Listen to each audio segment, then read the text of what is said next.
So students, आज हम लोग थर्मोडायनेमिक्स का सबसे इंपॉर्टेंट चैप्टर, हम लोग ब्रांच कौन सी कर रहे हैं? हम लोग कर रहे हैं हीट एंड थर्मोडायनेमिक्स। इसमें बहुत सारे चैप्टर अपने कोर्स में हैं, जैसे कि थर्मोमेट्री है, कैलोरीमेट्री है, काइनेटिक थ्योरी ऑफ गैसेस है, लॉज ऑफ थर्मोडायनेमिक्स हैं। लॉज ऑफ थर्मोडायनेमिक्स में बेटे वैसे तो थर्मोडायनेमिक्स के 4 लॉज होते हैं। 0th लॉ, फर्स्ट लॉ जो आज करने वाले हैं, second law of thermodynamics and third law of thermodynamics. तो ओवरऑल 4 लॉ हो गए, लेकिन इनमें फिजिक्स के सिलेबस में आपका केवल 0th लॉ है, फर्स्ट लॉ है और सेकेंड लॉ है। थर्ड लॉ ऑफ थर्मोडायनेमिक्स अपने कोर्स में नहीं है फिजिक्स में, ऑल्दो ये केमिस्ट्री के सिलेबस में कोर्स में है, ठीक है, तो आपको पढ़ना पड़ेगा, बट हम केवल लिमिटेड रहेंगे up to second law of thermodynamics, ठीक है। फिर चैप्टर और इसमें और भी आता है हीट ट्रांसफर। तो जितने भी चैप्टर मैंने बताया भी आप लोगों को हीट एंड थर्मोडायनेमिक्स में, इनमें सबसे इंपॉर्टेंट चैप्टर अगर कोई है इस ब्रांच में तो that is first law of thermodynamics. That means हम सबसे इंपॉर्टेंट चैप्टर की स्टडी करने वाले हैं, ठीक है। बच्चों स्टार्ट करते हैं फर्स्ट लॉ ऑफ थर्मोडायनेमिक्स पे। बच्चे इसके पहले हम लोग पढ़ चुके हैं kinetic theory of gas. Kinetic theory of gas में हमने गैसेस की स्टडी जो की हुई है वो दोनों गैस की हुई है, आइडियल गैस की भी की हुई है और रियल गैस की भी की हुई है। समटाइम्स हम रियल गैस को वंडर वाल गैस ही बोल देते हैं, क्लियर हुआ ये बात। आती है आइडियल गैस क्या है, मैंने पढ़ा हुआ है, the gas which obeys all types of gas law, Charles law, Boyle's law, Dalton's law, जितने भी तरह के गैस लॉज हैं, क्लियर हुआ, उसको वो ओबे करेगी at all conditions of temperature and pressure. कभी भी वो आइडियल बिहेवियर से डेविएट नहीं करेगी, हमेशा के टेम्परेचर, प्रेशर, वॉल्यूम की हर एक कंडीशन पे वो PV = nRT ideal gas equation को सेटिस्फाई करेगी, उसको हम बोलेंगे आइडियल गैस। एग्री करते हैं बच्चे? हम लोग वहां पर पढ़ा था कि ideal gas can never undergoes phase change. मैंने एक्सप्लेन भी किया था इस बात को, मैंने अभी मैं ये रिवाइज कर रहा हूं बिकॉज हमको इसकी नीड पड़ने वाली है। तो ideal gas can never undergoes phase change means हम आइडियल गैस को ना तो कभी लिक्विफाई कर सकते हैं, और ऑब्वियसली अगर वो लिक्विड में कन्वर्ट नहीं हो पा रही है तो उसको हम सॉलिडिफाई भी नहीं कर पाएंगे, क्लियर हो भाई। तो ideal gas never undergoes phase change. बच्चे हमने एक चैप्टर और पढ़ा हुआ है कैलोरीमेट्री। कैलोरीमेट्री में हमने देखा था कि एक टर्म डिफाइन किया गया था इंटरनल एनर्जी।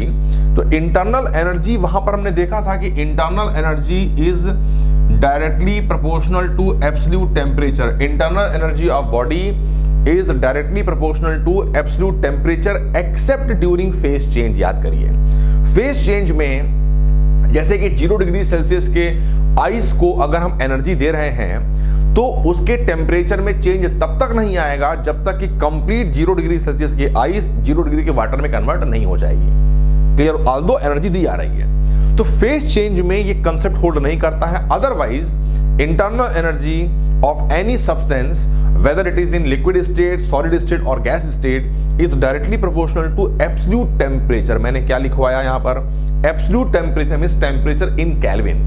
अगर टेम्परेचर सेंटीग्रेड या किसी और स्केल में है तो सबसे पहले हमें उसको एब्सोल्यूट में कन्वर्ट करना पड़ेगा, और ये चेक करना पड़ेगा कि ऐसा ना हो कि ये टेम्परेचर उसका मेल्टिंग पॉइंट, फेज चेंज वाला पॉइंट या बॉइलिंग पॉइंट या फेज चेंज वाला पॉइंट अगर है तो फिर वहां पर ये फंडा होल्ड नहीं करेगा। लेकिन हम ये पढ़ चुके हैं ideal gas can never undergoes phase change. Ideal gas को हम कभी भी लिक्विफाई नहीं कर सकते हैं। इसका मतलब ये हो गया, हम ये कह सकते हैं कि for an ideal gas internal energy depends only on its absolute temperature. Agree करते हैं? बिकॉज आइडियल गैस में फेज चेंज का सवाल नहीं पैदा होना है, ठीक है ना बच्चे। 0th law, first law, second law तक हम लिमिटेड रहेंगे फिजिक्स में। जितने भी थर्मोडायनेमिक्स के लॉज हैं वो सॉलिड, लिक्विड और गैस किसी भी स्टेट में एप्लीकेबल होते हैं accept first law of thermodynamics. हालांकि हम फर्स्ट लॉ को भी अंडर सुटेबल अप्रोक्सीमेशन लिक्विड और सॉलिड फेज में यूज कर लेते हैं,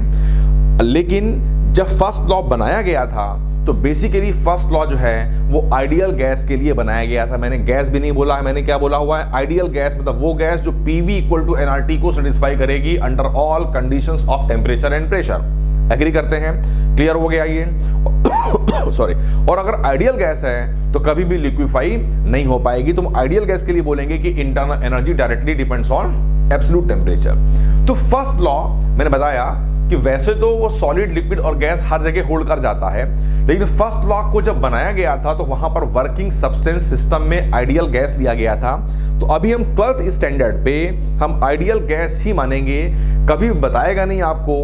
अगर उसने फर्स्ट लॉ की बात कर रखी हुई है तो हम अपने 12th स्टैंडर्ड में हमेशा वर्किंग सब्सटेंस को सिस्टम के अंदर, जो सिस्टम के अंदर चीज है जो वर्क करेगी, वो हमेशा आइडियल गैस मानी जाएगी। मतलब फर्स्ट लॉ ऑफ थर्मोडायनेमिक्स में हम कहीं पर भी किसी भी हेडिंग पर पहुंचेंगे, PV इक्वल टू nRT हर एक हेडिंग में होल्ड करेगा, बिकॉज ऑब्वियसली ये डिफाइंड किया गया है आइडियल गैस के लिए। हाँ, मैं फिर से बोल रहा हूं, हम ऐसे क्वेश्चंस भी करेंगे जहां पर फर्स्ट लॉ हम यूज करेंगे लिक्विड फेज में और सॉलिड फेज में करेंगे, बट लेकिन वो under suitable approximation perfectly strictly केवल ये आइडियल गैस में होल्ड करता है। ठीक है बच्चे, पहले तो 2 पॉइंट्स हमने क्लियर कर दिए कि first law of thermodynamics is defined for an ideal gas. जो हम अभी पर पढ़ेंगे फर्स्ट लॉ, वो आइडियल गैस के लिए डिफाइंड ही किया गया है। एग्री करते हैं? ठीक है, मतलब PV इक्वल टू nRT जो हर एक हेडिंग में डायरेक्टली इनडायरेक्टली एप्लीकेबल है ही है। दूसरा, internal energy of an ideal gas. बच्चों देखो मैंने क्या बोला, ऑफ एन आइडियल गैस। अगर हम आइडियल गैस की बात करेंगे तो आइडियल गैस में कभी फेज चेंज होने का सवाल ही पैदा नहीं होता है। तो हम बोल सकते हैं कि internal energy of an ideal gas depends only on the absolute temperature. Make sure, मैंने क्या बोला हुआ है, एब्सोल्यूट टेम्परेचर, मतलब temperature in Kelvin scale. Agree करते हैं? ठीक है। अब बच्चे कोई भी अगर लॉ हमारे सामने आया, हमने बनाया उसको, तो ऑब्वियसली हमने कोई एक्सपेरिमेंट किया होगा। All laws are based on some experiment. ठीक है, तो हम एक एक्सपेरिमेंट कर रहे हैं। ठीक है, देखते हैं क्या होगा इसमें। जो भी हम नोटिस करेंगे उसको एज अ नोट्स हम नोट भी करते चले जाएंगे। देखो बच्चे, मैंने क्या करा, हमने एक वेसल लिया और ये बेटे पिस्टन है। ये क्या है? ये एक पिस्टन है। अभी हमने इनिशियली पिस्टन कैसा रखा हुआ है, फ्री टू मूव। ये ऊपर नीचे फ्री मूव कर सकता है। क्लियर हुआ? मतलब पिस्टन और इस वेसल की वॉल के बीच में कोई भी फ्रिक्शन फोर्स नहीं है। क्लियर हुआ? तो piston is basically free to move. अब क्या हुआ, इसके अंदर हमने वर्किंग सब्सटेंस सिस्टम रखा। बच्चे सिस्टम में क्या होगा, हम पढ़ रहे हैं फर्स्ट लॉ, तो ऑब्वियसली आइडियल गैस होगी। तो हमने इसके अंदर एक आइडियल गैस को फिल किया। ये डॉट क्या बने हुए हैं, उन आइडियल गैस के मॉलिक्यूल्स बने हुए हैं। हमने एक एक्सपेरिमेंट करना स्टार्ट किया। हमने क्या करा, इन गैस मॉलिक्यूल्स को, क्लियर है, हमने एनर्जी देना चालू किया। एग्री करते हैं? हमने इसको हीट करना चालू किया, हमने इसको गर्म करना चालू किया। एग्री कर रहे हैं? तो आप ध्यान दें, तो बच्चे ध्यान दीजिएगा, ये जो डॉटेड बने हुए हैं ये आइडियल गैस के मॉलिक्यूल्स हैं, ये आइडियल गैस है, ये सिस्टम है। तो देखो देखिए, इसको हीट करेंगे तो ऑब्वियसली ये डेल्टा Q क्या हो गया, delta Q is the amount of the heat given to the system. बोलो बच्चे, देखो ध्यान दो, यहां पर सारा गेम होता है गिवन बाय सिस्टम का या गिवन टू सिस्टम का। देखो बच्चे, अपने एक्सपेरिमेंट में क्या है, ये delta Q amount of heat हमने बाहर से इस सिस्टम को दी हुई है। तो डेल्टा Q का रियल नेम क्या हो गया, amount of energy given to the system. या हम इसको ऐसे भी कह सकते हैं कि amount of energy absorbed by the system. बोलो बच्चे, सिस्टम ने delta Q, system is ideal gas ने delta Q amount of energy surrounding से बाहर से एब्जॉर्ब की हुई है। ठीक है बच्चे, ध्यान दीजिएगा। आइडियल, आप इमेजिन करिए कि आप आइडियल गैस के मॉलिक्यूल हैं। फिजिक्स समझनी है तो आपको रियल लाइफ से अवेयर होना पड़ेगा। आपको बहुत अच्छा आपके अंदर इमेजिनेशन पावर भी होनी चाहिए। बच्चे, आइडियल गैस के मॉलिक्यूल्स को हम लोग मानते हैं, हम लोग आइडियल गैस के मॉलिक्यूल्स हैं। आइडियल गैस के मॉलिक्यूल का मोशन बेटे कैसा होता है, रैंडम मूव करते रहते हैं। ठीक है, तो ये पहले जब मैंने एनर्जी नहीं दी थी तो ये रैंडमली मूव कर रहे थे। और ये जो पिस्टन है, पिस्टन की वॉल पे स्ट्राइक करेंगे। तो पिस्टन की वॉल पे स्ट्राइक करेंगे तो पिस्टन को ऊपर की तरफ एक फोर्स लगा रहे होंगे। क्लियर हुआ ये? ठीक है, और ऊपर देखो बेटे, ये पिस्टन ऊपर, इसके ऊपर क्या है, एटमॉस्फेयर है। तो एटमॉस्फेयर भी एक pressure multiplied by area of the piston, एक डाउनवर्ड की तरफ फोर्स लगा रहा होगा। अगर ये पिस्टन रुका हुआ है, that means upward force produced by the ideal gas equal to downward force produced by the atmosphere. Agree करते हैं? अब क्या हुआ, मैंने delta Q amount of energy दी। ध्यान देना बच्चे, अब हर एक आइडियल गैस के इतनी ये एनर्जी जो होगी वो इन सब में डिस्ट्रीब्यूट करेगी, बटेगी। तो हर एक आइडियल गैस के मॉलिक्यूल्स को कुछ एनर्जी मिलेगी। एग्री करते हैं? बच्चों, हमने पढ़ा हुआ है। तो आप खुद सोचिए, अगर आपको गुस्सा आती है, क्लियर हुआ ये? तो आपकी बॉडी की एनर्जी कैसी होती है? बहुत ज़्यादा हो जाती है, नहीं होती है? जब गुस्सा होते हैं तो आप बहुत तेज दौड़ते भागते हैं, बहुत काफ़ी एनर्जेटिक हो जाते हैं, होते हैं नहीं होते हैं मीन्स। और जब आप गुस्सा होते हैं तो बताइए आपके बॉडी का टेम्परेचर क्या होता है? ठंडा हो जाता है कि गर्म हो जाता है? कुछ हल्का सा वार्म हो जाता है। एग्री करते हैं? बोले भाई, जब गुस्सा होते हैं तो बॉडी का टेम्परेचर हल्का सा इंक्रीज कर जाता है। तो क्या देखा हमने? जब हमको एनर्जी मिलेगी, हम लोग पढ़ चुके हैं कैलोरीमेट्री में, किसी भी बॉडी को अगर एनर्जी मिलती है तो एनर्जी को लेने से दो बातें होती हैं, या तो फेस चेंज होगा, बोलो भाई, है ना, और या एनर्जी को लेकर के राइज इन टेम्परेचर होगा। और यहां पर आइडियल गैस है तो फेस चेंज होने का सवाल पैदा नहीं होता है, तो ऑब्वियसली एनर्जी को लेने से राइज इन टेम्परेचर आएगा। बच्चों क्लियर हो गया? और बच्चे राइज इन टेम्परेचर आ गया, हमको पता है कि internal energy of an ideal gas सोचना ही नहीं है, depends only on absolute temperature. तो बच्चे अगर गैस के मॉलिक्यूल्स का एब्सोल्यूट टेम्परेचर इंक्रीज करेगा तो डेफिनेटली इनकी इंटरनल एनर्जी भी क्या करेगी? इंक्रीज करेगी। एग्री कर रहे हैं? फिर बच्चे हमने एक फॉर्मूला और पढ़ा हुआ है, VRMS equal to square root of 3 RT/m। हम पढ़ चुके हैं काइनेटिक थ्योरी ऑफ गैस में, करा हुआ है हम लोगों ने, ठीक है बच्चे? ध्यान दीजिएगा, जब टेम्परेचर बढ़ेगा तो obviously root mean square speed बढ़ेगी। एक्चुअल में स्पीड आइडियल गैस में 3 होती हैं, average speed, root mean square speed और मोस्ट प्रोबेबल स्पीड। इन तीनों स्पीड में से सबसे रिलायबल स्पीड कौन सी होती है? RMS। इसलिए जो भी डिस्कशन आगे करेंगे वो सारा का सारा root mean square RMS speed को लेके किया जाएगा। अब बच्चे तो क्या हुआ? एक तो क्या हुआ, जो एनर्जी मिली, एनर्जी को लेने के बाद क्या हुआ? राइजिंग टेम्परेचर हुआ, एंड हेंस फेस चेंज होना नहीं है यहाँ पर है, तो एंड हेंस क्या आ गया? Rise in internal energy, increase of internal energy, change of internal energy हुआ।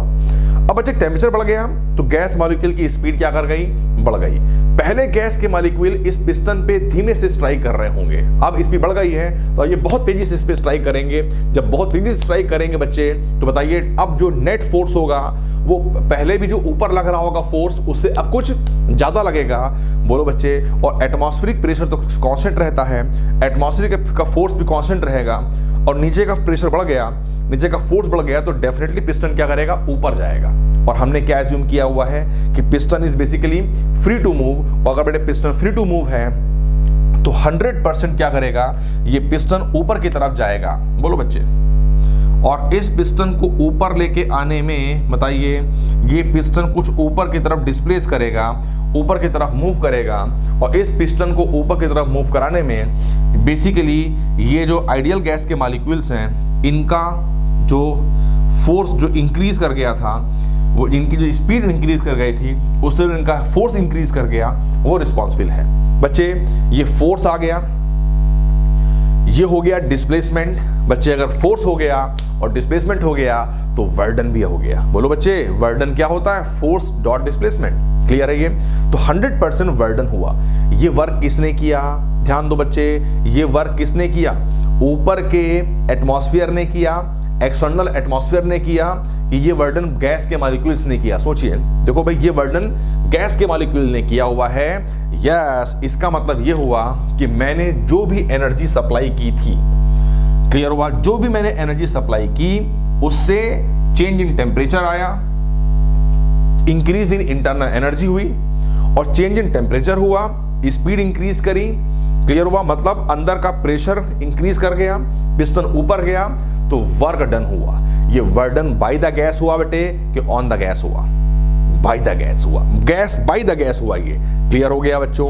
बच्चे देखिए, जो मैंने अभी बताया आपको एक्सपेरिमेंट, यही मैंने यहाँ लिखा हुआ है, इसको आप स्क्रीन को पॉज करके बाद में नोट भी कर लेंगे। देखिए क्या लिखा है, according to the statement of first law of thermodynamics, heat given to the system. बच्चे हीट गिवन क्या लिखा है? ये heat given to the system, इसको लिखते हैं डेल्टा क्यू और D Q is in general used up in two ways. मैंने बोला इन जनरल, देखो ध्यान दो बच्चा, मैंने क्या बोला?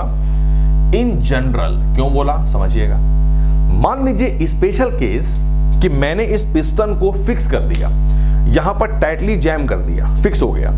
अब प्रेशर तो बढ़ रहा है अंदर की तरफ, बढ़ तो रहा है प्रेशर, बोलो भाई, एनर्जी मिलेगी, बढ़ेगा टेम्परेचर, स्पीड बढ़ेगी, लेकिन ये पिस्टन फिक्स है तो ऊपर की तरफ जाना चाहेगा तो बट जा नहीं पाएगा। नो डिस्प्लेसमेंट तो नो बर्डन। क्लियर हुआ ये? तो अब उस केस में फिर क्या होगा कि जो भी हम एनर्जी देंगे वो केवल temperature and hence internal energy को चेंज कराने में यूज हो पाएगी, उस केस में बर्डन नहीं हो पाएगा। इसलिए मैंने लिखा हुआ है इन जनरल। जनरली दो जगह यूज होता है। पहला, in increasing the temperature of system is ideal gas and hence increasing the internal energy of the system, it is represented by delta U और du। obviously जब हम ज्यादा एनर्जी में चेंज आएगा तो हम लिखेंगे डेल्टा यू लिखेंगे, जब इंटरनल एनर्जी में कम चेंज आएगा तो डी यू लिखेंगे। एग्री करते हैं? और दूसरा फिर क्या होगा कि in doing work again external pressure, बाहर वाले प्रेशर के रिस्पेक्ट के अगेंस्ट गैस के मॉलिक्यूल को जो वर्क करना पड़ेगा उसमें भी ये एनर्जी का डिस्ट्रीब्यूशन होगा, और इसको लिखते हैं डेल्टा डब्ल्यू और डी डब्ल्यू। एग्री करते हैं बच्चों? एनर्जी कंजर्व होती है कि नहीं होती है? Yes, using principle of, copy करते रहिए। पहले आप चाहे तो इस स्क्रीन को पॉज करके इतना पहले कॉपी करिए, डायग्राम को कॉपी करिए, देन उसके बाद फिर आप लिखना चालू करिए। Using principle of conservation of energy,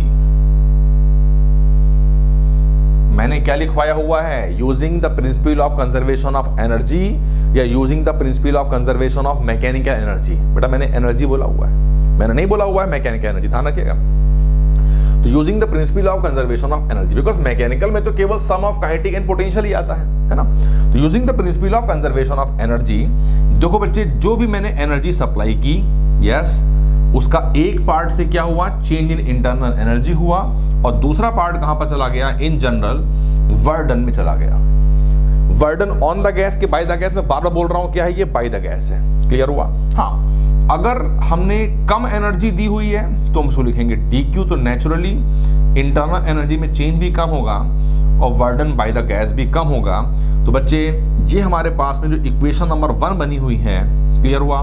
ये इक्वेशन नंबर 1, इसको बोलते हैं equation, mathematical equation of first law of thermodynamics. ये क्या है?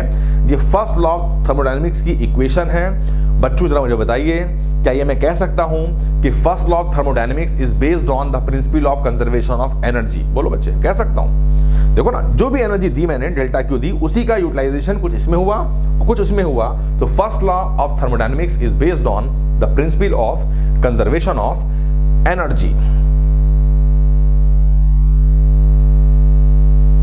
बच्चों देखो, अभी हमने जो फर्स्ट लॉ का मैथमेटिकल स्टेटमेंट देखा, मैं उसको नोट कर रहा हूं, delta Q equal to delta U plus delta W, और इसी को अगर हम लोग डिफरेंशियल फॉर्म में लिखेंगे तो लिखेंगे D Q equal to D U plus D W. ये हमने देखा, ये फर्स्ट लॉ का मैथमेटिकल इक्वेशन थी, मैथमेटिकल एक्सप्रेशन था।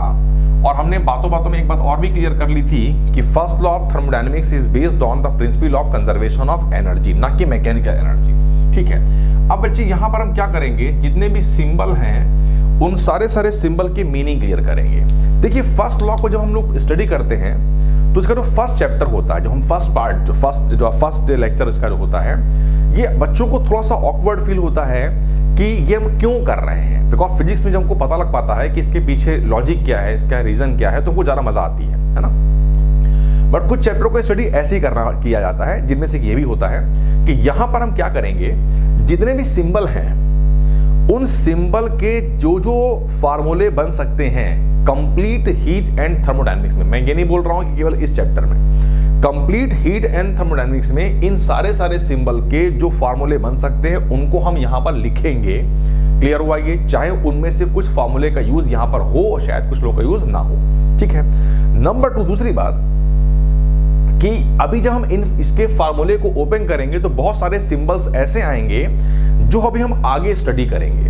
क्लियर होगा? बट एक दिन ऐसा आ जाएगा जब हम कंप्लीट चैप्टर को पढ़ लेंगे, फिर जब हम रिवाइज करेंगे तो हम जानेंगे कि हाँ यार, इसके फार्मूले के अंदर जो एक ऐसा टर्म आया था जिसको हम लोगों ने स्टडी आगे किया, जो हम कर चुके होंगे, तो हमको रिवाइज करने में कोई दिक्कत नहीं होगी, हम बहुत कंफर्टेबली सीख लेंगे। तो अभी आपको बहुत चीजें लर्न भी करनी पड़ेंगी, ध्यान रखिएगा, जिसका ऐसे ये कुछ फॉर्मूले लर्न भी करने पड़ेंगे, फिर वो फॉर्मूले कैसे आए, वो सिंबल लॉजिकली कैसे आया, वो आपको आगे अभी आज ही क्लियर हो जाएगा इस चैप्टर में, ठीक है। तो बच्चों सबसे पहले यहाँ पर आता है डेल्टा क्यू। डेल्टा क्यू क्या है हम समझते हैं। डेल्टा क्यू देखो तो बेटे क्या था बताइए। डेल्टा क्यू या डी क्यू एक ही बात है, ठीक है ना। ये क्या होता बताइए है। देखो बच्चे हमारे एक्सपेरिमेंट में क्या था, ये हीट गिवन, ध्यान देना, हीट गिवन क्या लिखूंगा मैं, टू द सिस्टम के बाय द सिस्टम, ये था heat given to the system. Delta Q energy जो थी वो heat given to the system, तो heat given to the system. बच्चे सिस्टम क्या है, मैं बार बार बोल रहा हूं, सिस्टम हमेशा यहां पर क्या लिया जाता है, आइडियल गैस। एग्री करते हैं। डेल्टा क्यू का मतलब हो गया heat given to the system, ठीक है बच्चों। डेल्टा क्यू के जितने भी फार्मूले बन सकते हैं, मैं सारे फार्मूले यहां लिख रहा हूं। डेल्टा क्यू का फार्मूला पढ़ा आपने हुआ है कैलोरीमेट्री में, m small c into delta T पढ़ा हुआ है। हाँ, delta T is the change in temperature in Kelvin scale. तो डेल्टा टी की जगह पर हम डेल्टा थीटा भी लिख सकते हैं, बिकॉज हमने पढ़ा हुआ है थर्मोमेट्री में कि जो change in temperature kelvin scale में आता है वही change in temperature centigrade scale में भी आता है, ठीक है। m ये स्मॉल c है। इसी को बच्चे समटाइम्स लिख देते हैं हम लोग ml, याद आ रहा है कुछ, कभी कभी यूज करते हैं हम लोग हैं ये वाला फॉर्मूला जब चेंज इन टेम्परेचर रहता है, जब फेज चेंज होता है तो मैं यूज करता हूं ml। अब obviously ideal gas can never undergoes phase change, तो ये वाला फॉर्मूला तो इस चैप्टर में यूज होना ही नहीं है। लेकिन मैंने क्या बोला, मैंने बोला कि डेल्टा क्यू के जितने भी फार्मूले complete heat and thermodynamics branch में यूज होंगे वो हम सारे फार्मूले यहां लिख रहे हैं। ये बेटे आपका आ गया ml। इसी को होता है n, हमने पढ़ा हुआ है n capital C delta T, याद है। थोड़ा हम चेंज करेंगे यहां पर, यहां लिखेंगे कैपिटल C प्रोसेस। मैंने कहा ना बहुत चीजें ऐसी भी आएंगी जो आपको लर्न करनी पड़ेंगी, अभी हर एक लॉजिक क्लियर हो पाएगा। NC प्रोसेस डेल्टा टी, यहां पर हम आगे पढ़ेंगे, देखेंगे बहुत सारी प्रोसेस होती हैं, जैसे कि isochoric process, isobaric process, isothermal process, isentropic process, बहुत सारी प्रोसेस मिलेंगी आपको। तो बेसिकली जो वो जिस हम प्रोसेस को डिस्कस कर रहे हैं उस प्रोसेस का जो कैपिटल C प्रोसेस होगा उसको यहां रखा जाएगा, ठीक है।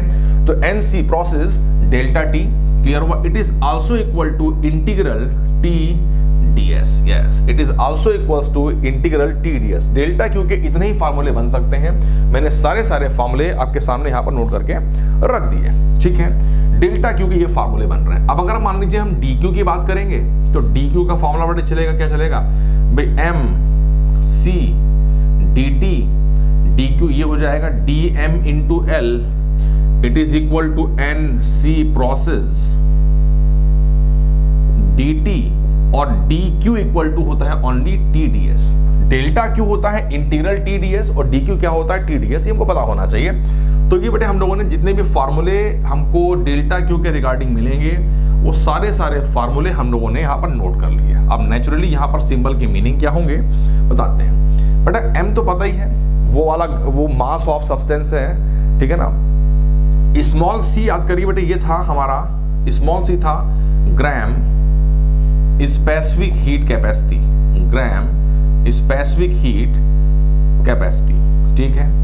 कैपिटल C प्रोसेस, देखो कैपिटल C प्रोसेस, हाँ ये हम पढ़ चुके हैं कैलोरीमेट्री में, कैपिटल C को बोलते थे हम लोग मोलर हीट कैपेसिटी। तो यहां पर वही चीज रहेगी, बस थोड़ा चेंज हो जाएगा, मोलर हीट कैपेसिटी बस of the given process, of the given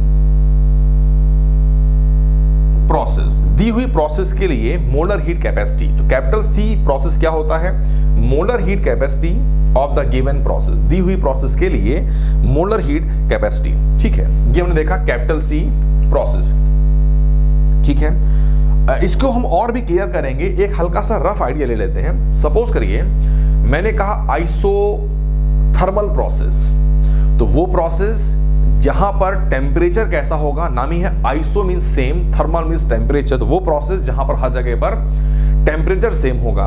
तो बच्चे इसमें स्पेशल फीचर क्या है कि यहां पर टेम्परेचर सेम है, जो चीज सेम होती है वो आ जाएगा। जैसे फिर यहां पर वहां पर आ जाएगा CT, T stand for temperature, तो मैं लिखूंगा for an isothermal process delta Q equal to NCT delta T. मैंने कहा भाई आइसोबारिक प्रोसेस, अभी आप मानिए कि आइसोबारिक प्रोसेस में प्रेशर कांस्टेंट होता है, तो फॉर एन आइसोबारिक प्रोसेस अगर मैं इस फॉर्मूले को यूज करता हूं तो डेल्टा क्यू कितना आ जाएगा, NCP delta T.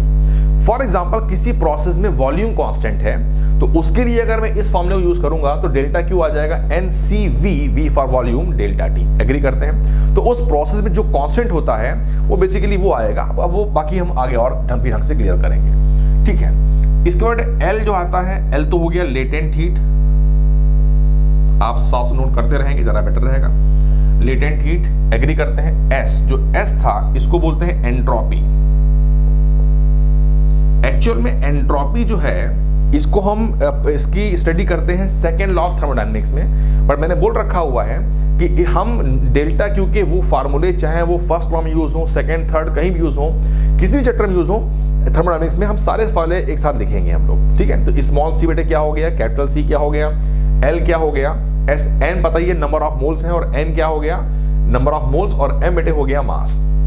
Delta T is the change in temperature in Kelvin scale और इन डिग्री सेंटीग्रेड स्केल, ठीक है। तो ये हमने डेल्टा क्यू के रिगार्डिंग एक एक पॉइंट फिनिश किया, ठीक है। बच्चे एक बात और ध्यान देंगे देखो बच्चे, ये बताइए क्या ये मैं कह सकता हूं heat given to system, because हमारे में ये जो डेल्टा क्यू है ये obviously heat given to the system है, तो heat given to the system क्या मैं कह सकता हूं is minus times heat given by the system. बहुत छोटी सी बात है बेटा, पहले आप नोट कर लें, हीट गिवन टू सिस्टम जो होगा वो क्या होगा, minus times heat given by the system. ध्यान देना, एक बहुत सिंपल सी बात, सपोज करो मैंने आपको 10 रुपीज दिए, मैंने आपको कितना दिया, मैंने आपको 10 रुपीज दिए, तो आप मैथमेटिकली क्या बोलेंगे कि भाई मैंने आपको +10 दिया, बिकॉज 10 रुपए देने से आपकी जेब में जितने पैसे थे उसमें 10 रुपीज प्लस हो गए, क्लियर हुआ, और मेरी जेब में 10 रुपीज माइनस हो गए ना। तो आप हम इसको ऐसे भी कह सकते हैं कि एक्चुअल में दिया मैंने आपको 10 रुपीज है, तो टेक्निकली मैथमेटिकली आप इसको ऐसे भी कह सकते हो कि आपने मेरे को दिया है -10, तो मेरी जेब में जब मैंने आपसे -10 लिया तो मेरी जेब में 10 रुपए कम हो गए, बात तो वही हुई ना। तो देखो वही देखो आ रही है कि heat given to system is minus times heat given by system. बच्चों ध्यान देना, इस फार्मूले में फर्स्ट लॉ की मैथमेटिकल फॉर्म में हमें क्या रखना होता है, डेल्टा क्यू, ये बोलता है कि मैं क्या हूं, बोलता है ये कि मैं हीट गिवन टू सिस्टम हूं। अब से फॉर एग्जांपल आपको दिया जाए कि भाई heat given by system is 20 joule, ध्यान देना, heat given by system is 20 joule, तो क्या आप 20 जूल यहां रख पाओगे? नहीं, ये तो डिमांड करता है कि मैं तो हूं हीट गिवन टू सिस्टम, और मैंने बोला भाई heat given by system is 20 joule, तो आप पहले उसको कन्वर्ट करिए टू सिस्टम में, तो heat given to system is minus of heat given by system, और according to language heat given by system is 20, तो दिस इज -20, तो हीट गिवन टू सिस्टम हो गया -20, तो यहां पर हम -20 को पुट करेंगे। क्लियर हुआ बच्चे? ये ठीक है। तो ये मैंने एक सिंबल का पूरा फार्मूले क्या बन सकते हैं, क्या उसका मीनिंग बनता है, ये मैंने आपको एक्सप्लेन किया, ठीक है। इसके बाद बच्चे नेक्स्ट एरो पर आएंगे। नेक्स्ट एरो पे हम जानेंगे डेल्टा यू को। डेल्टा यू को सबसे पहले हम क्या बोलते हैं, इसको बोलते हैं डेल्टा यू या डी यू, एक ही बात है। ये हो गया change in internal energy, change in internal energy, agree करते हैं। इंटरनल एनर्जी अगर इंक्रीज कर गई तो ऑब्वियसली डेल्टा यू पॉजिटिव आ जाएगा, इंटरनल एनर्जी आप गैस की अगर डिक्रीज कर गई तो डेल्टा यू नेगेटिव आ जाएगा, ठीक है। Change in internal energy. अब बच्चे डेल्टा यू के जो फार्मूले बनते हैं ध्यान दीजिएगा, डेल्टा यू का फार्मूला केवल एक ही होता है इर्रेस्पेक्टिव ऑफ प्रोसेस में चाहे प्रेशर कांस्टेंट हो, चाहे टेम्परेचर कांस्टेंट हो, चाहे एंट्रोपी कांस्टेंट हो, कुछ भी कांस्टेंट क्यों ना हो, डेल्टा यू अगर आएगा, मैंने बोला अगर आएगा, क्यों बच्चे, अगर प्रोसेस में टेम्परेचर कांस्टेंट है, आइसोथर्मल प्रोसेस, क्लियर हुआ, and for an ideal gas internal energy depends only on temperature. अब अगर टेम्परेचर कांस्टेंट रहेगा बेटे तो इंटरनल एनर्जी भी कांस्टेंट रहेगी, और ये क्या लिखा है, चेंज होगा फाइनल माइनस इनिशियल। जब वो कांस्टेंट है तो फाइनल वैल्यू भी वही होगी जो इनिशियल वैल्यू होगी, तो same value minus same value 0 आ जाएगा।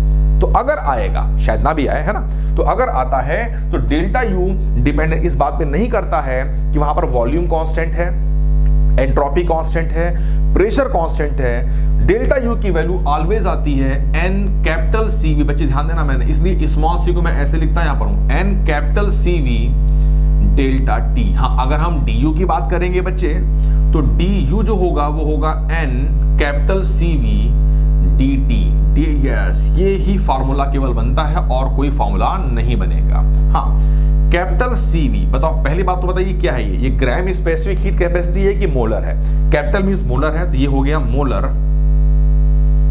आप साथ नोट करते रहिएगा, molar heat capacity of an ideal gas at, देखिए वो चीज आती है जो कांस्टेंट होती है, तो एट कांस्टेंट वॉल्यूम। हाँ, चाहे देखिए डेल्टा क्यू तो आता है C प्रोसेस, तो प्रोसेस में जो कांस्टेंट होगा, अगर प्रेशर कांस्टेंट है तो डेल्टा क्यू में यहां पर आ जाएगा NCP, अगर वॉल्यूम कांस्टेंट है तो NCV, अगर एंट्रोपी कांस्टेंट है तो NCS। लेकिन चाहे प्रोसेस में कुछ भी क्यों ना कांस्टेंट हो, डेल्टा यू का फॉर्मूला एक ही होता है, NCV delta T, where CV is the molar heat capacity at constant volume. बच्चे CV इक्वल टू CV जो लिखा बेटे हुआ है ये होता है R डिवाइडेड बाई गामा -1। बच्चों मैंने पहले बोल रखा था, आपके मन में आएगा ये गामा क्या होता है ना? अभी नोट करते चले आना है। मैंने क्या बोला हुआ है कि हमें थर्मोडायनेमिक्स में जितने भी फार्मूले बनेंगे वो सारे हम यहाँ लिख दे रहे हैं, ठीक है? जब रिवाइज करेंगे तो आपको वाकई में बिलीव करिए बहुत कंफर्ट जोन में रहेंगे। तो अभी आपको सिंपल नोट करना है, capital CV is equal to क्या होता है बेटे है R डिवाइडेड बाई गामा -1, ठीक है? R बच्चे क्या है, पढ़ा ही होगा आप लोगों ने, यूनिवर्सल गैस कांस्टेंट, आप कॉपी करते रहेंगे साथ साथ, यूनिवर्सल गैस कांस्टेंट। गामा को हम बोलते हैं एडियाबैटिक इंडेक्स, और इसको बोलते हैं adiabatic exponent of an ideal gas. अब ये गामा क्या है, इसकी वैल्यू क्या है, ये भी हम आगे देखेंगे, अभी को सिंपल याद होना चाहिए। Gamma equals to capital CP upon capital CV, it is also equals to small cp upon small cv, it is also equals to 1 plus 2 by f। मैंने बोला कितना भी आपको अजीब लगे आपको नोट करते चले जाना है कि यार ये हम क्यों कर रहे हैं। नेक्स्ट जब हम क्लास को डिस्कस में आएंगे तो नेक्स्ट लेक्चर में आपको बहुत आराम से क्लियर हो जाएगा कि हम क्यों कर रहे हैं, ठीक है? अब बेटे कैपिटल CP की अगर हम बात करें, ठीक है, आप ध्यान दो बेटा, कैपिटल CP बताओ कि क्या है, पहले बताओ। ये ग्राम स्पेसिफिक है कि मोलर है? ये मोलर है, तो क्या हो गया, मोलर हीट कैपेसिटी एट, जो लिखा होता है वो होता है कांस्टेंट, मैंने बोला CP तो at constant pressure,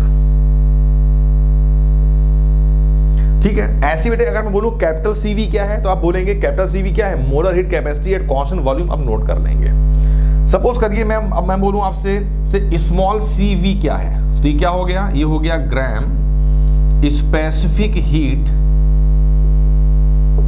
capacity of CV, तो ऑब्वियसली एट कांस्टेंट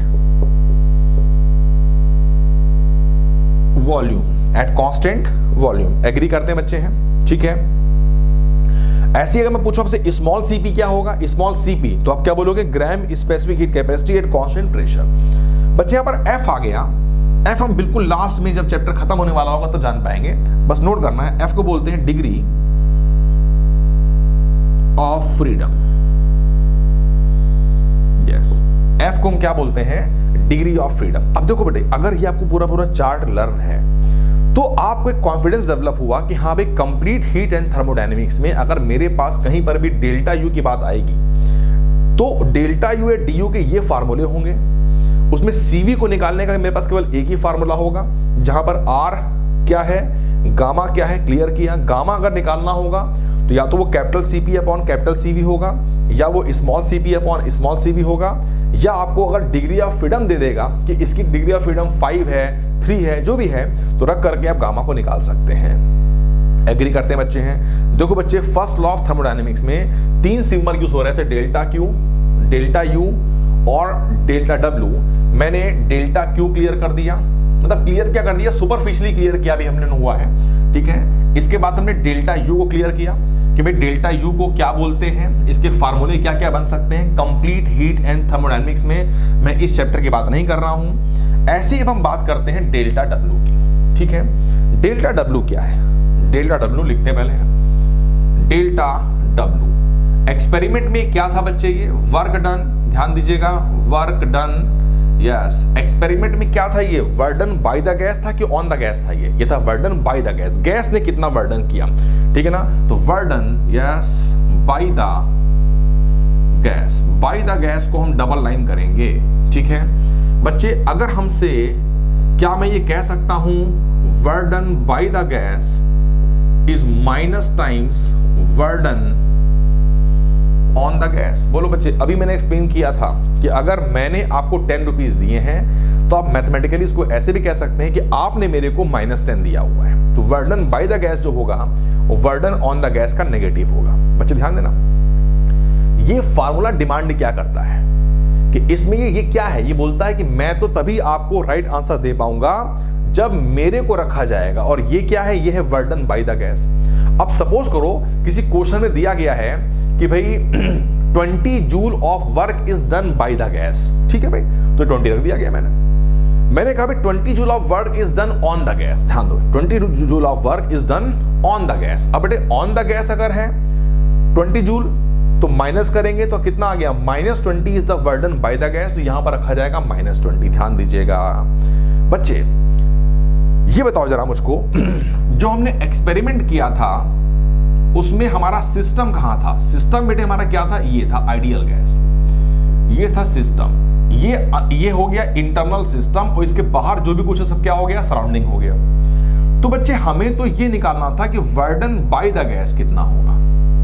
ये वर्डन बाय द गैस, क्या मैं कह सकता हूं कि वर्डन बाय द गैस जो है, ध्यान देना बच्चे, क्या मैं work done by the gas को मैं लिख सकता हूं इंटरनल वर्डन, इंटरनल वर्क डन? बोलो बच्चे, बिल्कुल सही है। ये इंटरनल सिस्टम ने अंदर से वर्क किया हुआ है। और बच्चे ध्यान दो, अगर मैं वर्डन ऑन द गैस की बात करूं तो जो बेटे बाहर से वर्क होगा, अगर हम बाहर से प्रेशर लगाएंगे, यस, ऐसे प्रेशर लगाएंगे, ऐसे फोर्स लगाएंगे, क्लियर हुआ? तो जो वर्डन होगा वो वर्डन ऑन द गैस होगा। तो जो बाहर से वर्क किया जाएगा वो ऑन द सिस्टम हो गया, ऑन द गैस हो गया। तो वर्डन ऑन द गैस को हम बोल सकते हैं एक्सटर्नल वर्क डन। एग्री करते हैं? इसको हम कह सकते हैं कि क्या है? ये एक्सटर्नल वर्डन है। तो कभी कभी ऐसे बोल देता है कि calculate the amount of external work done. तो ऑब्वियसली में निकालना क्या है? Work done on the gas. लेकिन जब हम फार्मूला अप्लाई करेंगे तो जब हम सॉल्व करके निकालेंगे इसको तो ये हमारा आंसर नहीं होगा, बिकॉज ये तो हो गया वर्डन बाय द गैस, इंटरनल वर्डन। और मेरे को बोला गया फाइंड एक्सटर्नल वर्डन, तो मेरे को निकालना पड़ेगा वर्डन ऑन द गैस।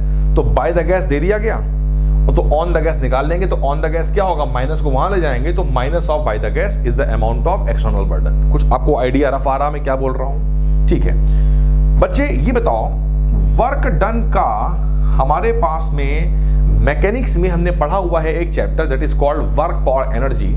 वहां बेटे हम लोगों ने वर्डन का एक जनरल फॉर्मूला पढ़ा था जो कभी फेल नहीं होने वाला था। वो था, याद करिए, work done equals to integral vector F dot vector D R. याद करिए, ठीक है बच्चे, ध्यान दीजिएगा।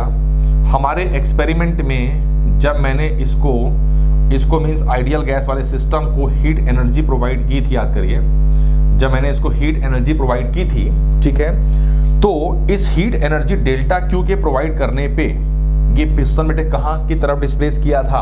अपने एक्सपेरिमेंट में जब इसकी स्पीड बढ़ेगी मॉलिक्यूल्स की तो ये पिस्टन को धक्का ऊपर की तरफ देंगे तो पिस्टन ऊपर आएगा। ये इनिशियल स्टेट थी पिस्टन की और ये हो गया फाइनल स्टेट। और ऑब्वियसली गैस के मॉलिक्यूल्स ने ऊपर की तरफ फोर्स लगाया होगा तभी ये डिस्प्लेस किया है ऊपर की तरफ। एग्री करते हैं बच्चे? अपने एक्सपेरिमेंट में the angle theta between the force and displacement vector is 0 degree. बोलो बच्चे, अपने इस एक्सपेरिमेंट में फोर्स और डिस्प्लेसमेंट के बीच का एंगल कितना बन रहा है? दोनों सेम डायरेक्शन पे आ रहे हैं, 0 डिग्री बन रहा है। बच्चे इसको अगर मैं ओपन करूंगा तो ये आएगा mod F mod D R cos of 0 degree. बेटा कॉस 0 इज 1, ये बेटे आपका आ गया इंटीग्रल एफ डी आर, साथ से नोट करते रहिएगा। ठीक है, हम लोगों ने बेटे फ्लूइड मैकेनिक्स पढ़ी हुई है। फ्लूइड मैकेनिक्स में हमने पढ़ा हुआ था कि भाई जब हमने प्रेशर को डिफाइन किया था तो मैंने वहां लिखवाया था कि concept of pressure is not defined, is of no use for the case of solids. Solid के केस में हम फोर्स तो डिफाइन कर सकते हैं बट हम डिफाइन प्रेशर नहीं कर सकते हैं, बिकॉज हमको सॉलिड के केस में एक्चुअल एरिया इन क्वांटिटी पता ही नहीं होता है, ठीक है ना। जबकि लिक्विड और गैसेस में अपरेंट एरिया और एक्चुअल एरिया इक्वली हो जाते हैं, तो लिक्विड और गैस मींस फ्लूइड के केस में हम प्रेशर को भी डिफाइन कर लेते हैं। तो हम बेटे जब यहां पर पढ़ ही रहे हैं आइडियल गैस के लिए, तो यहां पर हम फोर्स के साथ साथ प्रेशर को भी डिफाइन कर सकते हैं, और फोर्स और प्रेशर में प्रेशर के थ्रू चीजों को डिस्कस करना ज्यादा कंफर्टेबल होता है। जैसे कि आइडियल गैस इक्वेशन क्या होती है, फोर्स की फॉर्म में कि प्रेशर की फॉर्म में? प्रेशर की फॉर्म में, PV इक्वल टू nRT, तो बेसिकली प्रेशर की फॉर्म में डिस्कस किया जाता है।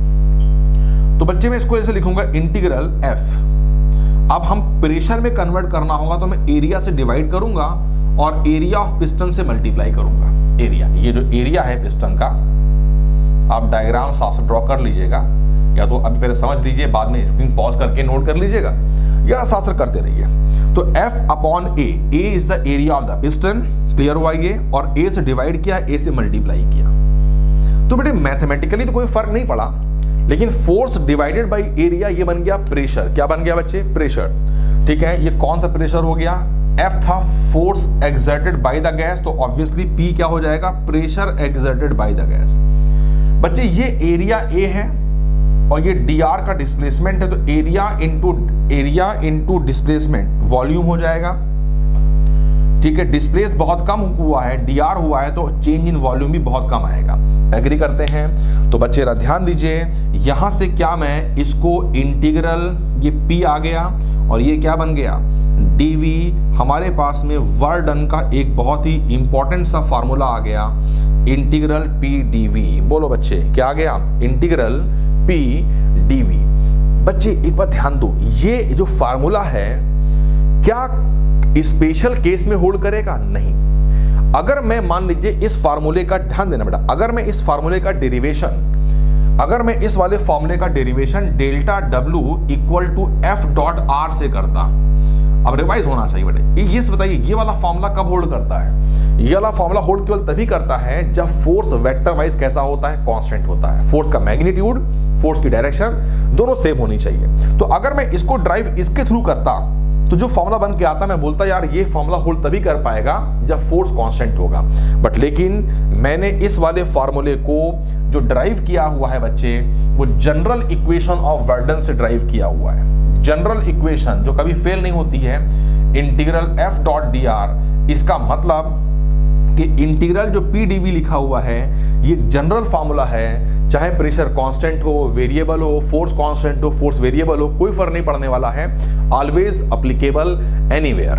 क्लियर हुआ बच्चे? इंटीग्रल y dx का मतलब होता है area under y x curve. Integral y dx, y में प्रेशर है, x में वॉल्यूम है, तो एरिया अंडर PV कर्व। कितना इंपॉर्टेंट पॉइंट बन गया। अगर हमको प्रेशर और वॉल्यूम कर्व दिया गया होगा, उसका अगर हमने एरिया निकाल दिया, तो ये हमारे पास में work done by the gas का वैल्यू आ जाएगी, उसकी वैल्यू आ जाएगी। बच्चे अगर पिस्टन ऊपर गया तो फोर्स और डिस्प्लेसमेंट के बीच का एंगल 0 हो जाएगा, तो cos 0 इज +1 और mod F mod dr mod is always positive, तो work done by the gas positive आ जाएगा। और ऑब्वियसली अगर गैस वर्क करेगी तो पिस्टन पक्का ऊपर जाएगा। ठीक है, अब मान लीजिए हमने ऊपर से प्रेशर लगाया और पिस्टन डाउन चला गया। देखिए समझिएगा, ध्यान दीजिएगा, मान लीजिए कि भाई पिस्टन की इनिशियल स्टेट ये थी, इनिशियल स्टेट, और फाइनली पिस्टन कंप्रेस करके इधर आ गया।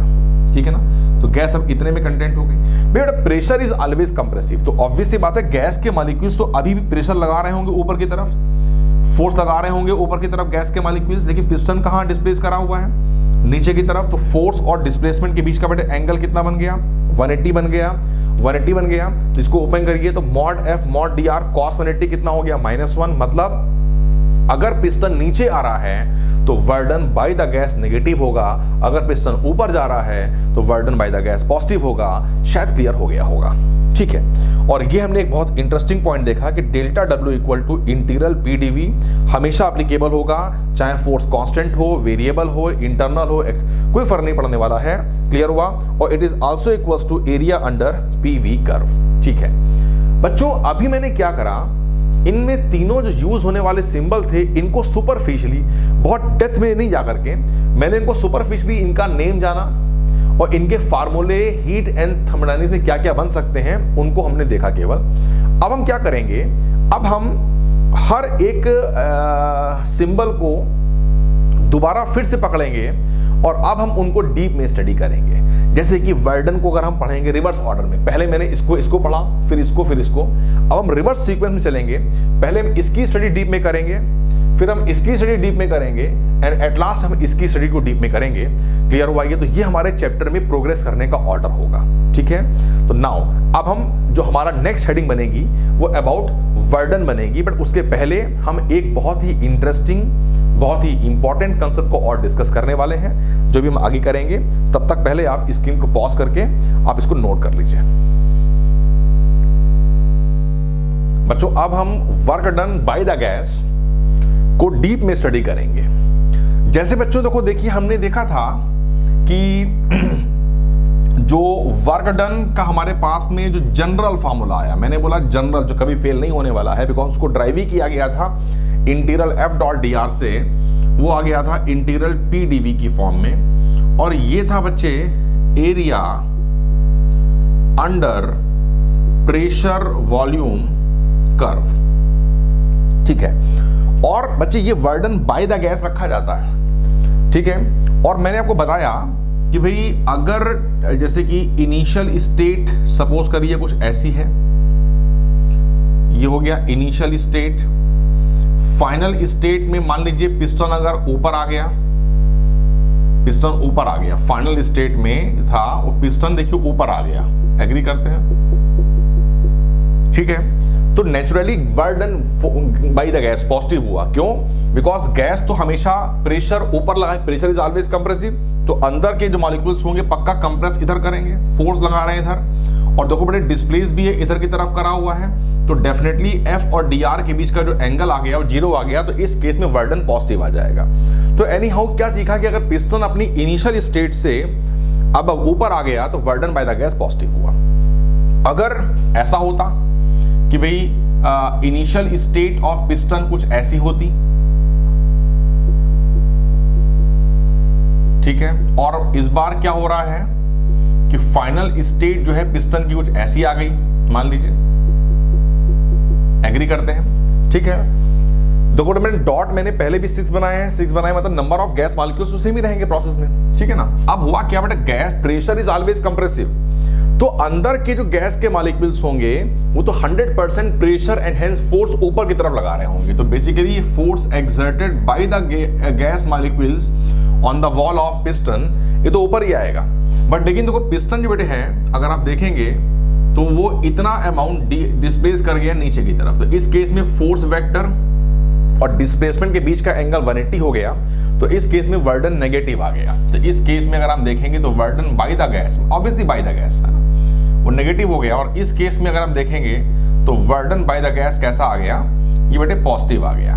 एग्री करते हैं? ठीक है, तो हमने एक समराइज फॉर्म में अगर देखेंगे तो अगर पिस्टन इनिशियल स्टेट से फाइनली अबव आ गया, ऊपर आ गया, तो work done by the gas positive. अगर फाइनल स्टेट जो है इनिशियल स्टेट के बिलो है, मतलब पिस्टन अल्टीमेटली नीचे की तरफ शिफ्ट हो गया, डिस्प्लेस कर गया, तो work done by the gas negative आ जाएगा। और वर्डन बाय द गैस बेटा होता क्या है, area under PV curve. Area under PV curve. बच्चे कर्व जो है, ग्राफ केवल 2 पॉसिबिलिटी बन सकती हैं, या तो वो कर्व ओपन होगा या वो कर्व क्लोज्ड होगा। बोलो बच्चे, या तो कर्व ओपन होगा या कर्व क्लोज होगा, इसके अलावा और कोई चांस, कोई और पॉसिबिलिटी नहीं बननी है। तो नेचुरली अगर हमें इस हेडिंग को फिनिश करना है तो हमको इसको 2 सब हेडिंग में करना पड़ेगा कि work done by the gas for open curve second heading, work done by the gas for closed curve. आप देखिए मैंने इसको ऐसे लिखा हुआ है कि भाई वर्डन बाय द गैस, तो it can be studied under the following two headings. Number 1, work done by the gas for open curve. Agree करते हैं? Work done by the gas for open curve. आप इसको नोट भी कर सकते हैं, मैं इसको रब कर दे रहा हूं, ठीक है। तो work done by the gas for open curve, ठीक है बच्चे। अब ओपन अगर कर्व होगा तो मतलब जो उसकी एक्सट्रीमिटीज होंगी, जो एक्सट्रीम पॉइंट्स होंगे वो अलग अलग होंगे, आपस में ज्वाइंट नहीं होंगे, कुछ ऐसा बनेगा। Work done by the gas for open curve अगर हम बात करेंगे तो बच्चे दो पॉसिबिलिटी बन सकती हैं, ये पी वी। अच्छा और ध्यान दो बेटा, फॉर ये हम बात कर रहे हैं बाय द गैस के लिए, जो भी हम डिस्कस करेंगे बाय द गैस के लिए करेंगे। अगर ऑन द गैस पूछा जाएगा तो पहले मैं बाय द गैस ही निकालूंगा, बाद में हमारे जो आंसर आया वर्डन बाय द गैस उसका मैं नेगेटिव करूंगा तो वर्डन बाय द वो वर्डन ऑन द गैस आ जाएगा, ठीक है बच्चे। ध्यान दो, ये जो मैंने कर्व जो बनाया हुआ है ये ओपन कर्व है, ठीक है ना। हाँ ये बताओ इंटीग्रल क्या आया था? वर्डन आया था इंटीग्रल पी डीवी। तो प्रेशर और वॉल्यूम में ग्राफ की बात हो रही है। अगर बच्चे आपको टेम्परेचर और वॉल्यूम, प्रेशर और टेम्परेचर में ग्राफ दिया गया होगा तो सबसे पहले आपको उस कर्व को 100% पीवी में कन्वर्ट करना होगा, बिकॉज इंटीग्रल पी डीवी होता है वर्डन। क्लियर हुआ? जब पीवी में कन्वर्ट करेंगे तब देखेंगे वो कर्व ओपन है या क्लोज्ड है। क्लियर हुआ? तो अगर पीवी कर्व ओपन पाया गया तो देखो बच्चे इसमें दो पॉसिबिलिटी बन सकती हैं, या तो एरो ऐसे बनेगा या एरो ऐसे बनेगा। अगर हम इस एरो की बात करते हैं तो ये बेटे इनिशियल स्टेट हो गई, बिकॉज ऐसे मूवमेंट हो रहा है, और ये हो गया फाइनल स्टेट हो गया। This is V initial, this is V final. अगर हम इसको देखेंगे तो बेटे यहां से शुरुआत हो रही है इनिशियल टू फाइनल, तो नेचुरली ये हमारा जो आ गया वो इनिशियल स्टेट है, ये पी वी, ठीक है, ये वी इनिशियल हो गया और ये बेटे क्या हो गया वी फाइनल। दोनों में तो डिफरेंस क्या आ रहा है कि इस केस में देखिए इनिशियल वॉल्यूम छोटा है और फाइनल वॉल्यूम बड़ा है, तो वॉल्यूम देखो देखिए इंक्रीज कर रहा है, तो इस केस में वॉल्यूम इंक्रीज कर रहा है। और यहां पर देखिए जब हम ऊपर से लाइट सोर्स लगाएंगे और हम यूज करें शेडो कंसेप्ट, तो जैसे ये मूव करेगा तो इसकी शेडो, इसकी परछाई ऐसे आएगी, तो वॉल्यूम कम हो रहा है। दोनों कर्व ओपन है, ठीक है ना। और हमने पढ़ा हुआ है कि भाई वर्डन होता है integral P D V area under PV curve. Agree करते हैं? तो कुछ बातें बहुत ध्यान दीजिएगा बच्चों, जैसे कि मतलब वो जब आप क्वेश्चन करेंगे तब आप मेरी बातों को समझेंगे कि मैंने इतना इसको एम्फसाइज क्यों किया। देखिए पहली बात तो एरिया डिफाइंड होता है क्लोज्ड कर्व के लिए, ओपन में डिफाइंड होता ही नहीं है। और हमने पढ़ा है work done equal to integral P d V area under PV curve. और कर्व तो ओपन भी हो सकते हैं, क्लोज भी हो सकते हैं। तो अगर कर्व ओपन है और हमें उसका एरिया निकालना ही है, अगर है तो डेफिनेटली हमें इसको क्लोज करना ही पड़ेगा, बिकॉज एरिया डिफाइंड ही होता है क्लोज के लिए।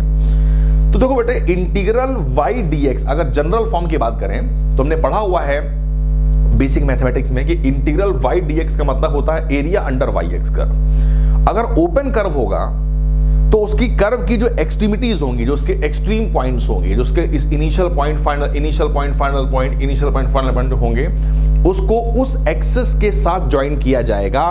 ध्यान दो मैं क्या बोल रहा हूं, कर्व की एक्सट्रीमिटीज को, कर्व के एंड पॉइंट्स को, इनिशियल और फाइनल पॉइंट को उस एक्सिस से ज्वाइन किया जाएगा जो डी के साथ आ रहा है। डी के साथ को बेटे क्या आ रहा है? डी के साथ आ रहा है, डी के साथ क्या लिखा है? डीपी की डीवी।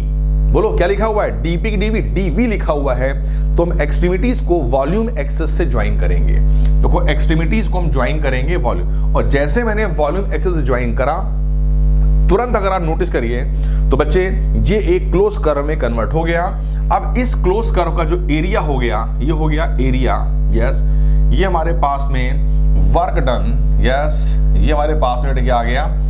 वर्डन बाय द गैस आ गया। हाँ, लेकिन अब ध्यान दो बच्चे, इस केस में देखो देखिए तो वॉल्यूम कम हो रहा है। वॉल्यूम कम अगर हो रहा है इसका मतलब क्या बेटा हुआ? ये जो केस बना हुआ है, इस केस में क्या हो रहा होगा?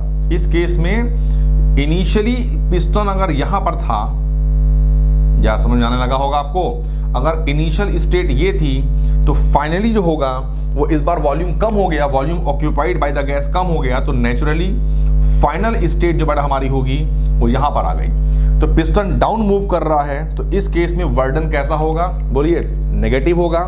और इस केस में देखो देखिए इनिशियल वॉल्यूम कम है, फाइनल वॉल्यूम ज़्यादा है तो वॉल्यूम बढ़ रहा है, और अगर वॉल्यूम बढ़ेगा तो डेफिनेटली पिस्टन कहाँ पर आएगा, ऊपर की तरफ जाएगा। तो इस केस में इनिशियल स्टेट अगर ये बनी हुई है हमारी पिस्टन की आई, तो फाइनल जो होगी उसमें वॉल्यूम बढ़ गया, तो volume occupied by the gas जो हो गया बेटा वो इंक्रीज कर गया, तो नेचुरली डिस्प्लेसमेंट ऊपर की तरफ हो रहा है, पिस्टन ऊपर जा रहा है। तो अगर पिस्टन ऊपर गया, अभी देखा था नो ने कि वर्डन पॉजिटिव आएगा, ठीक है। तो बच्चे हम इसको ऐसे भी कह सकते हैं कि फर्स्ट पॉइंट कि पहली बात तो क्या होगा कि फॉर ओपन कर्व्स, नोट करते रहिए ज़्यादा बेटर रहेगा, for open curves work done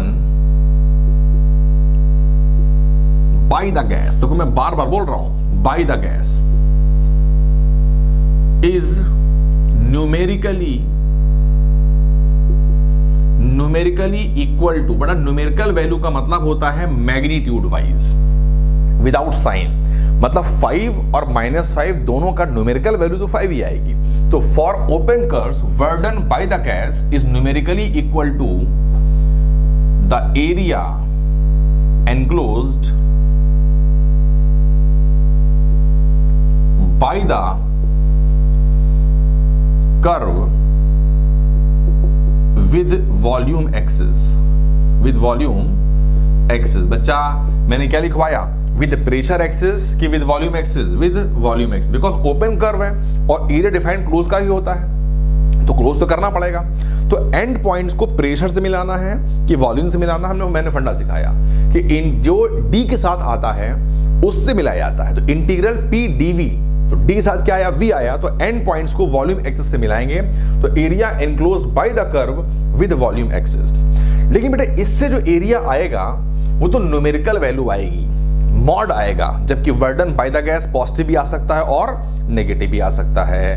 clear हुआ? तो नेक्स्ट एरो पर आ गए बच्चे, इफ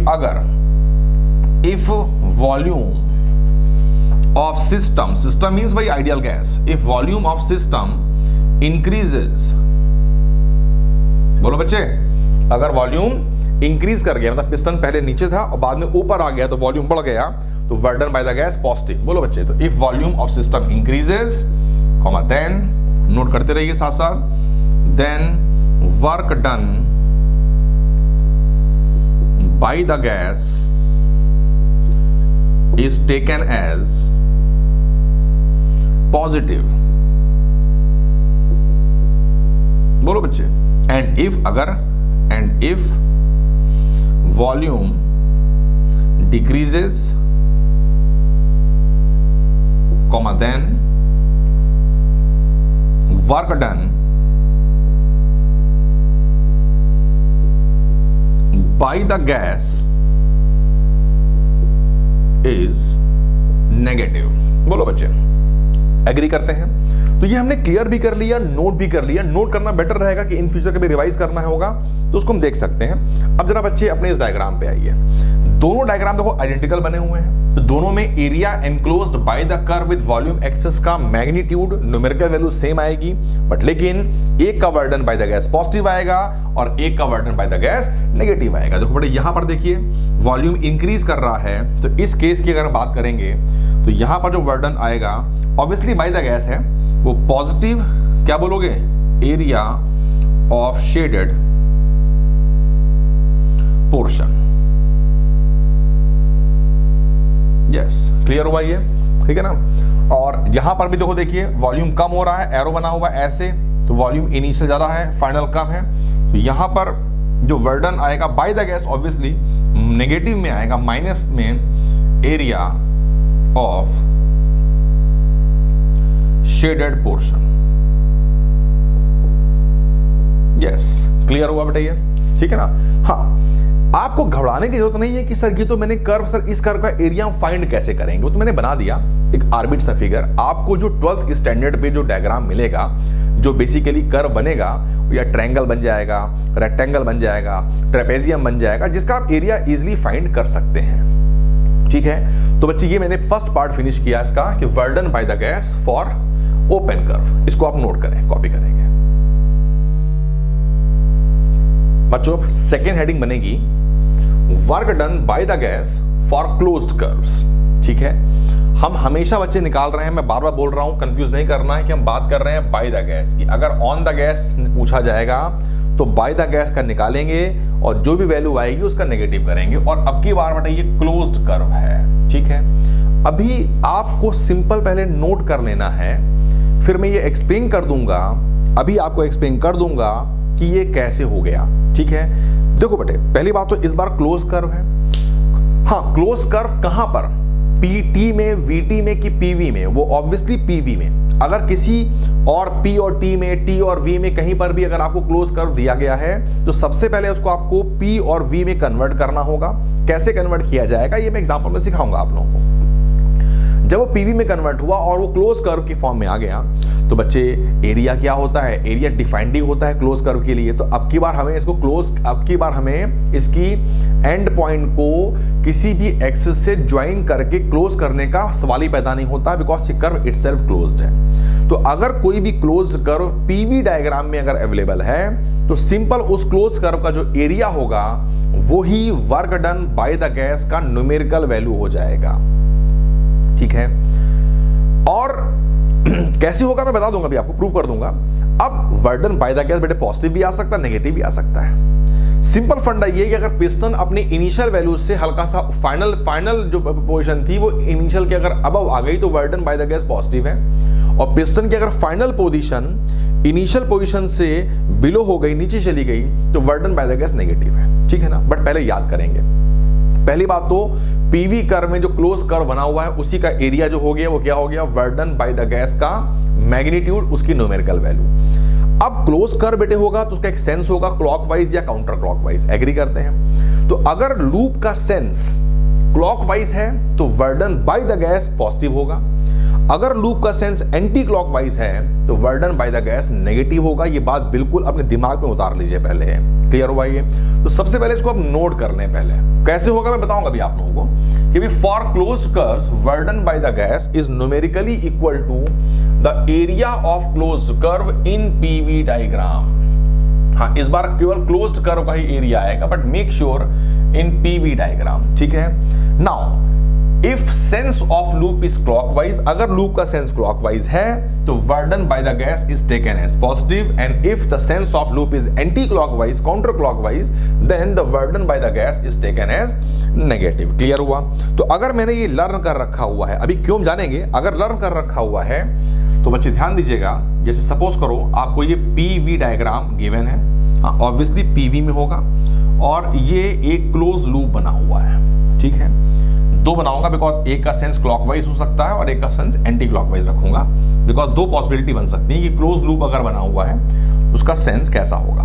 बच्चे ध्यान दो, इस केस में देखो एरो को देखिए तो ये सेंस बन रहा है क्लॉकवाइज, चेक करो बेटा, क्लॉकवाइज ये सेंस बन रहा है। और अगर मैं एरो को ऐसे कर दूंगा तो बेटा ये हो गया एंटी क्लॉकवाइज। पहली बात तो देखो देखिए दोनों कर्व क्लोज्ड है कि नहीं है, क्लोज्ड है। पीवी डायग्राम है कि नहीं है, मतलब डायरेक्टली इस क्लोज कर्व का ही एरिया निकालिए। अब ये क्लोज कर्व या तो कुछ सर्कुलर दिखाई पड़ जाएगा या एलिप्टिकल मिल जाएगा या ट्रायंगुलर, रेक्टेंगुलर, ट्रेपेजियम, मतलब ऐसा ही ज्योमेट्री मिलेगी जिसका एरिया आपको, उसका एरिया का फार्मूला आपको पहले से पता होगा, ठीक है। तो बच्चे देखो मैंने डायग्राम बिल्कुल आइडेंटिकल बनाए हैं, दोनों में work done by the gas का मैग्नीट्यूड कैसा आ रहा है, सेम आ रहा है। लेकिन देखो बेटा पहले वाले में अगर आप ध्यान दें तो इस फर्स्ट फिगर की अगर मैं बात करूं तो फर्स्ट फिगर में देखो लूप का सेंस क्लॉकवाइज है, और अगर सेंस क्लॉकवाइज है, देखो क्लॉकवाइज है तो work done by the gas positive आ जाता है। तो यहां पर अगर हम डेल्टा डब्ल्यू निकालेंगे ऑब्वियसली बाय द गैस, कोई लिखने का मतलब ही नहीं बार बार, वो क्या होगा, पॉजिटिव में area of shaded portion, shaded portion का जो एरिया होगा उसको प्लस साइन से रख देंगे तो आ जाएगा work done by the gas. और बेटा अगर हम सेकंड फिगर की बात करेंगे तो यहां पर लूप का सेंस एंटी क्लॉकवाइज को बन रहा है, तो work done by the gas जो आएगा उसका साइन नेगेटिव होगा, और वैल्यू कितनी होगी, area of this closed curve यानी कि शेडेड पोर्शन, शेडेड पोर्शन। पहले तो आपने ये नोट कर लिया, ठीक है। अल्टीमेटली विनर वो होगा चीजों को याद कर लेगा। हाँ, लेकिन जैसे कि जो बहुत अच्छे एग्जाम्स होते हैं वहां पर आपसे एग्जामिनर ऐसे क्वेश्चन भी पूछेगा जहां पर आपको ये लॉजिकली पता होना चाहिए कि अगर लूप का सेंस क्लॉकवाइज है तो work done by the gas positive कैसे आता है, क्यों आता है, और एंटी क्लॉकवाइज होने पर वर्डन बाय द गैस नेगेटिव कैसे आता है, क्यों आता है। हमने सीखा हुआ है कि अगर पिस्टन अल्टीमेटली अपनी इनिशियल पोजीशन से फाइनली ड्यूरिंग द प्रोसेस ऊपर आ गया तो work done by the gas positive है, और अगर पिस्टन अपनी पूरी प्रोसेस में इनिशियल पोजीशन से फाइनली वो नीचे आ गया तो work done by the gas negative हो जाएगा। इतना हमको पता है, ठीक है बच्चे। मैं किसी एक में एक्सप्लेन कर देता हूं, दूसरे को आप करस्पॉन्डिंगली खुद भी एक्सप्लेन कर सकते हैं, घर में करके देख लीजिएगा। चलिए मैं एक काम करता हूं, मैं चलो इस वाले को एक्सप्लेन कर देता हूं जहां पर लूप का सेंस क्लॉकवाइज है, ठीक है। आप समझने की ट्राई करिएगा और बहुत इजीली समझ जाएंगे। देखो इसे मैंने ये बनाया लूप और मैंने इसका सेंस कैसे रखा था, क्लॉकवाइज। देखो बेटा क्लॉकवाइज ऐसे बनेगा, ठीक है, एग्री करते हैं, समझने की ट्राई करना। ये अगर आपको ये रीजन क्लियर हो जाएगा तो आपके लिए ज्यादा फ्रूटफुल रहेगा। बच्चे अगर मैं इसको ध्यान दो, अगर मैं इसको ए यहां से कट कर दूं, ठीक है बच्चे, तो क्या ये दो ओपन कर्व बन गए, और इन दोनों ओपन कर्व को अगर मैं दोबारा मर्ज कर दूंगा तो क्या ये क्लोज कर्व बन जाएगा। एग्री करते हैं बच्चों, ठीक है। अब बच्चे ये हो गया पहला वाला, ये हो गया दूसरा वाला ओपन कर्व, और ओपन कर्व के लिए एरिया निकालना हमको आता है। क्या करते हैं, एक्सट्रीमिटीज को किससे ज्वाइन करते हैं, प्रेशर से कि वॉल्यूम से, वॉल्यूम से। क्यों, बिकॉज इंटीग्रल पी डीवी में डी के साथ में वी आ रहा है, इसलिए हम एक्सट्रीमिटीज को मिलाएंगे वॉल्यूम से। मैंने मिलाया। बच्चों जरा मुझे बताओ, अब अगर हम केवल फर्स्ट कर्व को देख रहे हैं, अभी हम केवल फर्स्ट कर्व को बेटा देख रहे हैं, ध्यान देना। तो जो पहला वाला कर्व ये ओपन कर्व, उसके एक्सट्रीमिटीज को मिला दिया। अब area enclosed by the curve with volume axis, तो बेटा पहला वाला जो एरिया आएगा W1, देखो जो कर्व है वो वॉल्यूम एक्सिस से इतना पूरा जितना मैंने ब्लू शेड कर रखा हुआ है ये एरिया आएगा। बोलो बच्चे क्लियर है ये? अच्छा ये बताओ, ये जो डेल्टा, देखो पहली बात तो जो डेल्टा W होगा वो होगा डेल्टा W1 पहले वाले कर्व का area plus delta W2 second वाले कर्व का एरिया। बच्चे पहले वाले कर्व का जो एरिया आएगा बताइए वो पॉजिटिव है कि नेगेटिव है। देखो ये ओपन कर्व, एरो ऐसे बना हुआ है, वॉल्यूम बढ़ रहा है, वॉल्यूम बढ़ेगा तो 100% डेल्टा W1 तो बेटे पॉजिटिव आएगा। बोलो यार, और कितना आएगा, जितना मैंने ब्लू पोर्शन को शेड किया हुआ है।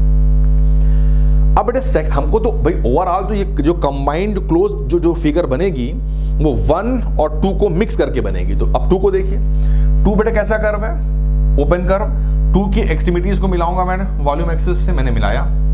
Now area enclosed by the curve with volume axis. तो अब देखो बेटे ये वाला पोर्शन आएगा, इसको मैंने ब्लैक शेड कर रखा है। आपको समझ में आ गया कि work done by the gas positive कैसे आया? बोलो बच्चों, देखिए ये जो ब्लैक वाला है इतना छोटा आया, हाँ लेकिन आएगा कैसा, ये नेगेटिव आएगा बिकॉज सेकंड कर्व में जो सेंस बन रहा है उसके अकॉर्डिंग देखो, देखिए ये यहां से स्टार्ट करके ऐसे आ रहा है तो वॉल्यूम में इसकी जो शेडो बनेगी यहां से यहां बजाएगी तो वॉल्यूम कम हो रहा होगा, तो डेल्टा W2 नेगेटिव आएगा। बोलो बच्चों, अच्छा डेल्टा W1 का मैग्नीट्यूड और डेल्टा W2 का जो बेटे मॉड आएगा, मतलब वैल्यू आएगी, उसमें कौन बड़ा होगा?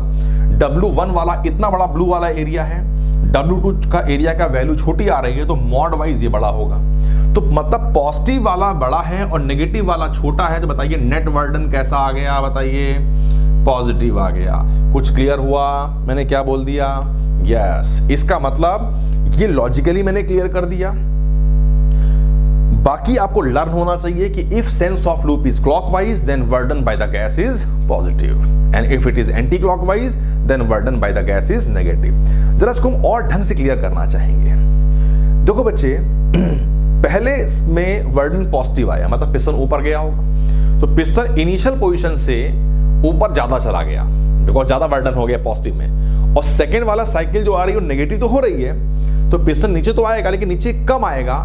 तो बताइए फाइनली जो पिस्टन की पोजीशन हुई इस बार वो इनिशियल पोजीशन से ऊपर आ गए, तो नेट वर्डन बाय द गैस कैसा हो गया? पॉजिटिव हो गया। ये सीन हो रहा होगा ऐसे कुछ, ये चीज कुछ क्लियर हुआ? ये ठीक है। और अब बच्चे आप अगर सेंस लूप का सेंस एंटी क्लॉकवाइज है तो आप अपने घर में ट्राई करके देख लेंगे कि वर्डन बाय द गैस वो नेगेटिव आ जाएगा। ठीक है, तो देखो बच्चे, हमने delta Q equal to delta U plus delta W में अभी हमने पहले तीनों को सुपरफिशियली क्लियर किया, आइडिया लिया।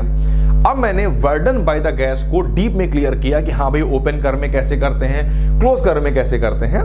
तो आप सबसे पहले स्क्रीन को पॉज करके इसको कॉपी करिए, नोट करिए, फिर हम अपनी नेक्स्ट हेडिंग की तरफ जाते हैं।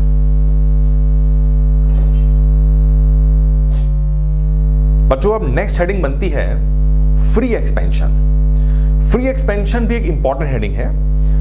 इस पर जब क्वेश्चन आता है तो जनरली हमें ये स्ट्राइक नहीं कर पाते हैं, कर पाता है कि बेसिकली ये जो प्रॉब्लम है फ्री एक्सपेंशन पर बेस्ड है। इसको स्टडी करना इजी है, बट लेकिन इसका जो क्लिक करना एग्जाम टाइम पे इतना इजी नहीं होता है। तो हम इस पर बेस्ड बहुत सारे क्वेश्चंस करेंगे अपने असाइनमेंट में, टेस्ट में, तब धीमे धीमे हम इस पे ग्रिप ला पाएंगे। फ्री एक्सपेंशन तो वो नाम ही है फ्री एक्सपेंशन। इस बार गैस को एक्सपेंड कराने के लिए हमें कुछ भी वर्क नहीं करना पड़ेगा। देखो बच्चे, जब गैस एक्सपेंड करती है तो पिस्टन कहां जाता है? ऊपर जाता है। मतलब work done by the gas, work done by the system positive, मतलब सिस्टम कुछ वर्क करना पड़ता है ना, तभी ऐसा हो पाता है। लेकिन अगर मैं बोल रहा हूं कि फ्री एक्सपेंशन, तो गैस एक्सपेंड तो कर रही है, पिस्टन ऊपर तो जा रहा है, लेकिन उसको एक्सपेंड कराने के लिए गैस जो अंदर गैस फिल की गई है उसको वर्क नहीं करना पड़ रहा है, उसको एफर्ट नहीं डालना पड़ रहा है। तो जब क्लियर हो गया ये, तो उसको बोलेंगे फ्री एक्सपेंशन। बच्चों बातों बातों में एक बात तो क्लियर हो गई कि फ्री एक्सपेंशन में गैस एक्सपेंड तो कर रही है, पिस्टन ऊपर तो जा रहा है, लेकिन ये एक ऐसा केस है जिसमें किसी भी कीमत पे हमें एक्सपेंशन गैस को कराने के लिए वर्क बोलिए नहीं करना पड़ेगा। तो एक पॉइंट क्लियर कर लिया कि work done by the gas in free expansion is 0। अब सवाल पैदा होता है कि यार ऐसा कैसे होता है, जरा समझने की ट्राई करिएगा। बच्चे अभी जो मैंने एक्सपेरिमेंट किया था, जो फर्स्ट लॉ ऑफ बर्फेस्ट, देखो बच्चे यहां पर मैंने आइडियल गैस के मॉलिक्यूल्स को लिया था, आप याद करिए, और ऊपर था एटमॉस्फेयर। तो बेटे यहां से एटमॉस्फेरिक एक प्रेशर आएगा, बोलेंगे पी एटीएम, एग्री करते हैं। प्रेशर इज ऑलवेज कंप्रेसिव, तो पिस्टन की जो ऊपर की गैस होगी एटमॉस्फेयर उसको दबाएगा, तो पी एटीएम नीचे लगेगा, और जो अंदर के गैस के मॉलिक्यूल्स होंगे वो पिस्टन को ऊपर दबाएंगे। तो because pressure is always compressive, तो ये हो जाएगा pressure exerted by the gas. तो नेचुरली अगर पिस्टन को ऊपर मूव करना था, जब सराउंडिंग में मीडियम था, एटमॉस्फेयर था, तो नेचुरली प्रेशर ऑफ गैस, जो गैस है उसको ताकत लगानी पड़ेगी, उसको ज्यादा प्रेशर लगाना पड़ेगा। एटमॉस्फेरिक प्रेशर से कुछ जब ज्यादा प्रेशर लगाएगा तब तो पिस्टन ऊपर जा पाएगा, बिकॉज एटमॉस्फेयर के पीछे दबा रहा है, तो मेरे को उसको ऊपर लेके जाना है, तो गैस को और ताकत लगानी पड़ेगी तभी ऊपर जा पाएगा। ताकत लगानी पड़ेगी मतलब उसको वर्क करना पड़ेगा, ठीक है। और मैंने क्या बोला कि जब गैस फ्रीली एक्सपेंड करती है, फ्री में एक्सपेंड कर रही है, हमें वर्क करना ही नहीं पड़ रहा है और पिस्टन ऊपर जा रहा है, सोचिए कब हो पाएगा? ये तब हो सकता है, बोलिए, जब ऊपर एटमॉस्फेयर ना हो, जब ऊपर वैक्यूम हो। नहीं समझ में आया बच्चों? देखो बच्चे ध्यान दो, अब मान लीजिए सराउंडिंग में वैक्यूम है, वैक्यूम है, तो वैक्यूम में बेटे बताइए कितना प्रेशर होता है? वैक्यूम अगर है तो प्रेशर 0 है। तो अब यहां पर अंदर गैस फिल कर दी गई है, और अंदर गैस है तो पक्का प्रेशर लगाएगी। Pressure is always compressive in nature, तो नेचुरली इसको कंप्रेस जब करेगा ये हो गया। अब बताइए ये जरा सा, कितना भी हल्का सा भी अगर कंप्रेस कर दे, तो इसके अगेंस्ट ऊपर से कोई प्रेशर अपोज में आ ही नहीं रहा है, तो बस ये अपने आप क्या करेगा? लिफ्ट करता चला जाएगा। बोलो बच्चे, नहीं समझ में आया? भाई जब ऊपर से कुछ ताकत लगाएंगे तब मेरे को उसके अपोज में वर्क करना पड़ेगा। बोलो भाई, एनर्जी स्पेंड करनी पड़ेगी। यहां पर तो ऊपर से एफर्ट लग ही नहीं रहा है, चेक करो बेटा, तो ये अपने आप फ्री में एक्सपेंड करता चला जाएगा। मतलब फ्री एक्सपेंशन केवल तभी हो सकता है जब सराउंडिंग में मीडियम हो या वैक्यूम हो। वैक्यूम हो, यस, हमने ये भी क्लियर कर लिया। तो देखो बेटा क्या लिखा है, when a gas expands in vacuum. समझ में आ गया? ये केवल तभी हो सकता है in vacuum. When a gas expands in vacuum, then this is called free expansion, ठीक है ना। फ्री एक्सपेंशन को ही हम लोग बोल देते हैं जूल्स एक्सपेंशन, बिकॉज इसको सबसे पहले स्टडी किया था जूल ने, जूल्स एक्सपेंशन बोल देते हैं। नाउ कुछ पॉइंट नोट के हैं इन फ्री एक्सपेंशन, ठीक है। In free expansion temperature of the gas during expansion remain same. ये ऑब्जर्व फैक्ट देखा गया कि फ्री एक्सपेंशन में गैस तो एक्सपेंड करती है, लेकिन जो गैस के मॉलिक्यूल्स का जो टेम्परेचर होता है वो चेंज नहीं करता है। एग्री करते हैं। दूसरा, entropy of system increases. System की जो एंट्रोपी होती है, एंट्रोपी के बेटे मतलब हम लोग सेकंड लॉ में क्लियर करेंगे। मोटे तौर पे आप मान सकते भी हैं कि एंट्रोपी का मतलब होता है डिग्री ऑफ डिसऑर्डरनेस। तो हाँ, सिस्टम डिसऑर्डर हो जाता है तो सिस्टम की एंट्रोपी इंक्रीज कर जाती है। टेम्परेचर कैसा रहता है, remain same, but entropy increase कर जाती है। बच्चे एक बात हम और भी कह सकते हैं बच्चे, इसमें थर्ड पॉइंट हम इसमें और भी ऐड कर सकते हैं। बच्चे देखिए, जब गैस एक्सपेंड करेगी वैक्यूम में तो कितना वर्क करना पड़ा ड्यूरिंग एक्सपेंशन, बिल्कुल भी नहीं। तो हम एक बात और भी इसमें ऐड कर सकते हैं, सबसे इंपॉर्टेंट पॉइंट ऐड कर सकते हैं कि work done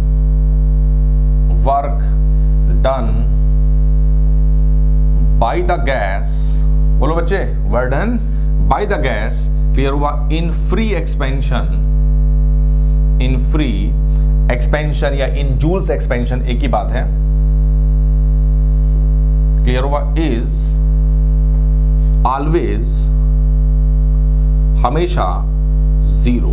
yes, that means work done by the gas बेटे कितना आ गया, जीरो आ गया। ये भी हमने एक बहुत ही इंपॉर्टेंट सा पॉइंट देखा, एग्री करते हैं। अच्छा, ये बताओ, अभी हमने देखा कि एक ऑब्जर्व फैक्ट है कि temperature of gas during free expansion कैसा रहता है, ऑब्वियसली ड्यूरिंग फ्री एक्सपेंशन, हाँ, ड्यूरिंग एक्सपेंशन नहीं, हाँ, मान लीजिए लिखा ही हुआ है इन फ्री एक्सपेंशन, ठीक है ना, तो ये वो कांस्टेंट रहता है। बच्चे, टेम्परेचर अगर कांस्टेंट रहेगा तो मैं कह सकता हूं कि इंटरनल एनर्जी भी कांस्टेंट रहेगी, इसमें कोई डाउट नहीं होना चाहिए। Because for an ideal gas never undergoes phase change.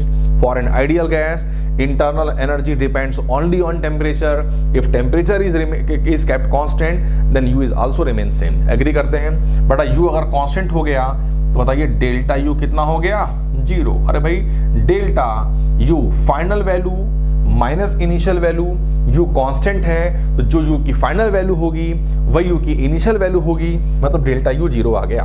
बोलो बच्चे, ठीक है। देखो यार, कितना इंटरेस्टिंग पॉइंट एक और बन गया।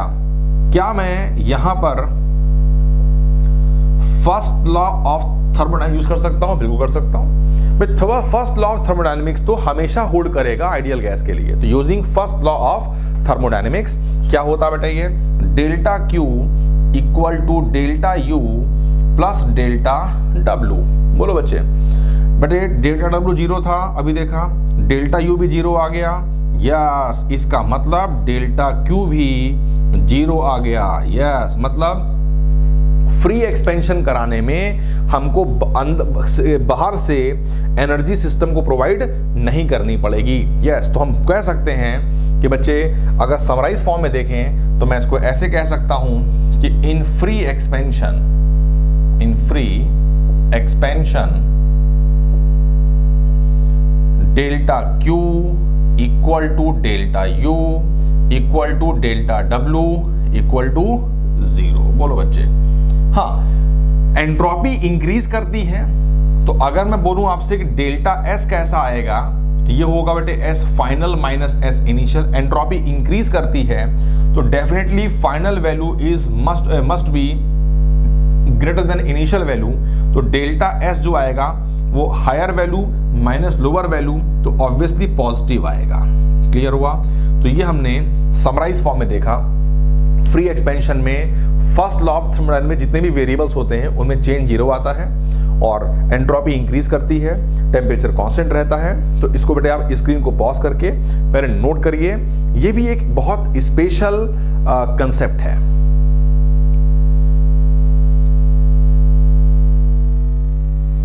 स्टूडेंट्स, अब हम स्टडी करेंगे state function and path function. बच्चे, थर्मोडायनेमिक जो वेरिएबल्स होते हैं, जैसे कि थर्मोडायनेमिक्स में हमने बताया आप लोगों को भाई कि थर्मोडायनेमिक्स में 4 लॉज होते हैं, zeroth law, first law of thermodynamics, second law and third law. तो हर एक लॉ में, जैसे अगर हम फर्स्ट लॉ की बात करते हैं तो फर्स्ट लॉ में देखो बेटे हमने पढ़ा है del Q equal to del U plus del W.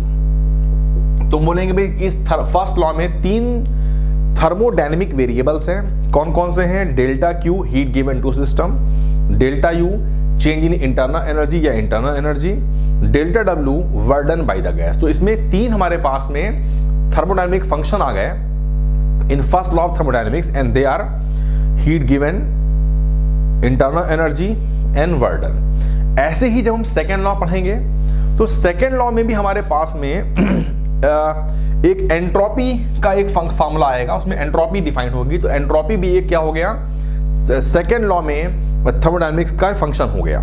ऐसे जब हम लोग थर्ड लॉ पढ़ते हैं केमिस्ट्री में तो वहां पर इंथैल्पी, फ्री एनर्जी चेंज पढ़ा होगा, नाम सुना होगा आप लोगों ने, इस तरह के फंक्शंस आते हैं। तो बेसिकली अगर हम 0th law, first law, second law और थर्ड लॉ को मिला दें तो थर्मोडायनेमिक फंक्शंस हमारे पास में जो बन जाते हैं वो कौन कौन से बन जाते हैं, heat given to system, internal energy, work done, entropy, enthalpy and free energy.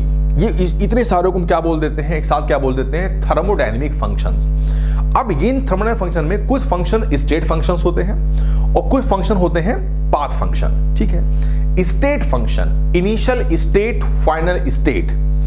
Path function कि इनिशियल स्टेट से फाइनल स्टेट आने में किस तरह के पाथ को हमने सेलेक्ट किया हुआ है, समझते हैं। वो फंक्शंस, मैं बात कर रहा हूं स्टेट फंक्शन की, नाम से क्लियर है, वो फंक्शंस जिनकी वैल्यू केवल इनिशियल और फाइनल स्टेट पे डिपेंडेंट है कि इनिशियल स्टेट कौन सी है, फाइनल स्टेट कौन सी है, इनिशियल से फाइनल जाने में पाथ कौन सा लिया गया है, इस पे डिपेंड ना करे, उसको बोलते हैं स्टेट फंक्शन। एग्री करते हैं? क्लियर है बच्चों? तो लिखा हुआ है the function whose value is independent on path, depends only on the initial and final states is called state function. उनको हम क्या बोलते हैं? स्टेट फंक्शन बोलते हैं। Internal energy U, yes, entropy S, enthalpy H, free energy G, etcetera are the examples of state function. ठीक है, आपको इतने लर्न होने चाहिए कि स्टेट फंक्शन कौन कौन से हैं। इंटरनल एनर्जी है, क्लियर हो गया, एंट्रोपी है, इंथैल्पी है, फ्री एनर्जी है, ये सारे स्टेट फंक्शन है। मतलब इसका मतलब क्या हुआ, से फॉर इंस्टेंस ये हमारा इनिशियल स्टेट है और ये हमारा बेटा फाइनल स्टेट है। अब मेरे को इनिशियल स्टेट से फाइनल स्टेट में मूव करना है। ठीक है, तो देखो बेटे, मैंने एक पाथ कर ये लिया, इसको मैंने कहा फर्स्ट पाथ, राइट। मैंने एक बार इनिशियल से फाइनल, देखो मैं सेकेंड पाथ के थ्रू मूव करा, एग्री करते हैं।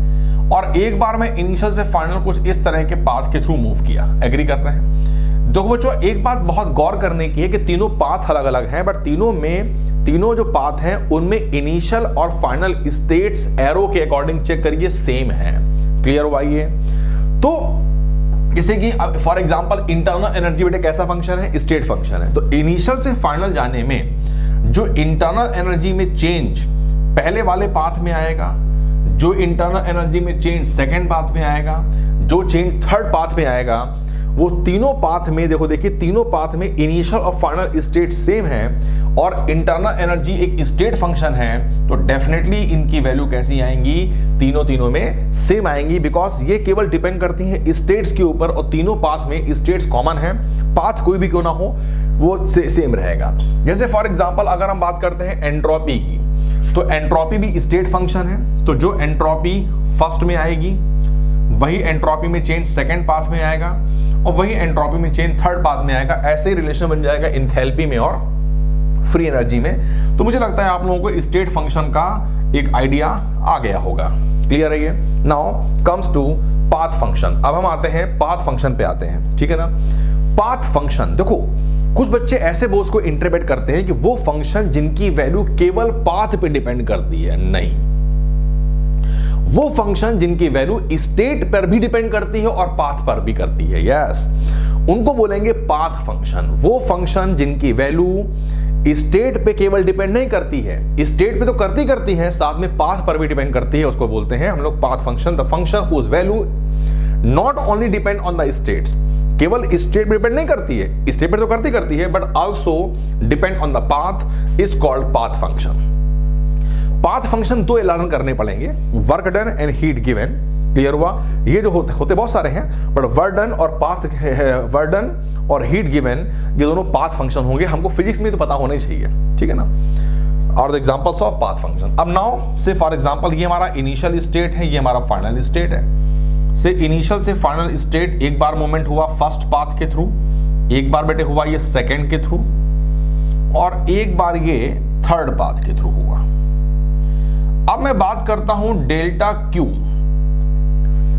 नो डाउट स्टेट तो सेम है, स्टेट पर भी डिपेंड करता है, ठीक है भाई, स्टेट सेम है, देखिए सेम वैल्यू नहीं आ जाएगी बिकॉज पाथ अलग अलग है और ये पाथ फंक्शन है। तो delta Q1 is not equal to delta Q2 is not equal to delta Q3। Similarly अगर मैं डेल्टा W की बात करूंगा तो work done is also path function example में है, मतलब वर्डन भी अलग अलग पाथ में है, इवन स्टेट सेम है फिर भी डेल्टा W1 W2 और W3 ये इक्वल नहीं आएंगे। मुझे लगता है कि आपको स्टेट फंक्शन और पाथ फंक्शन का आपको आइडिया आ गया होगा कि बेसिकली इनका क्या मीनिंग है, क्या इनका इंटरप्रिटेशन है। बच्चे एक बात हम नोट में लिखेंगे यहाँ पर, ये पॉइंट हमारे लिए बहुत ही इंपॉर्टेंट रहेगा, ये थ्योरी का पॉइंट आपके एग्जाम में एक बार तो कई बार आ भी चुका है। ये देखिए ऐसा होता है नोट में, first law of thermodynamics gives the concept of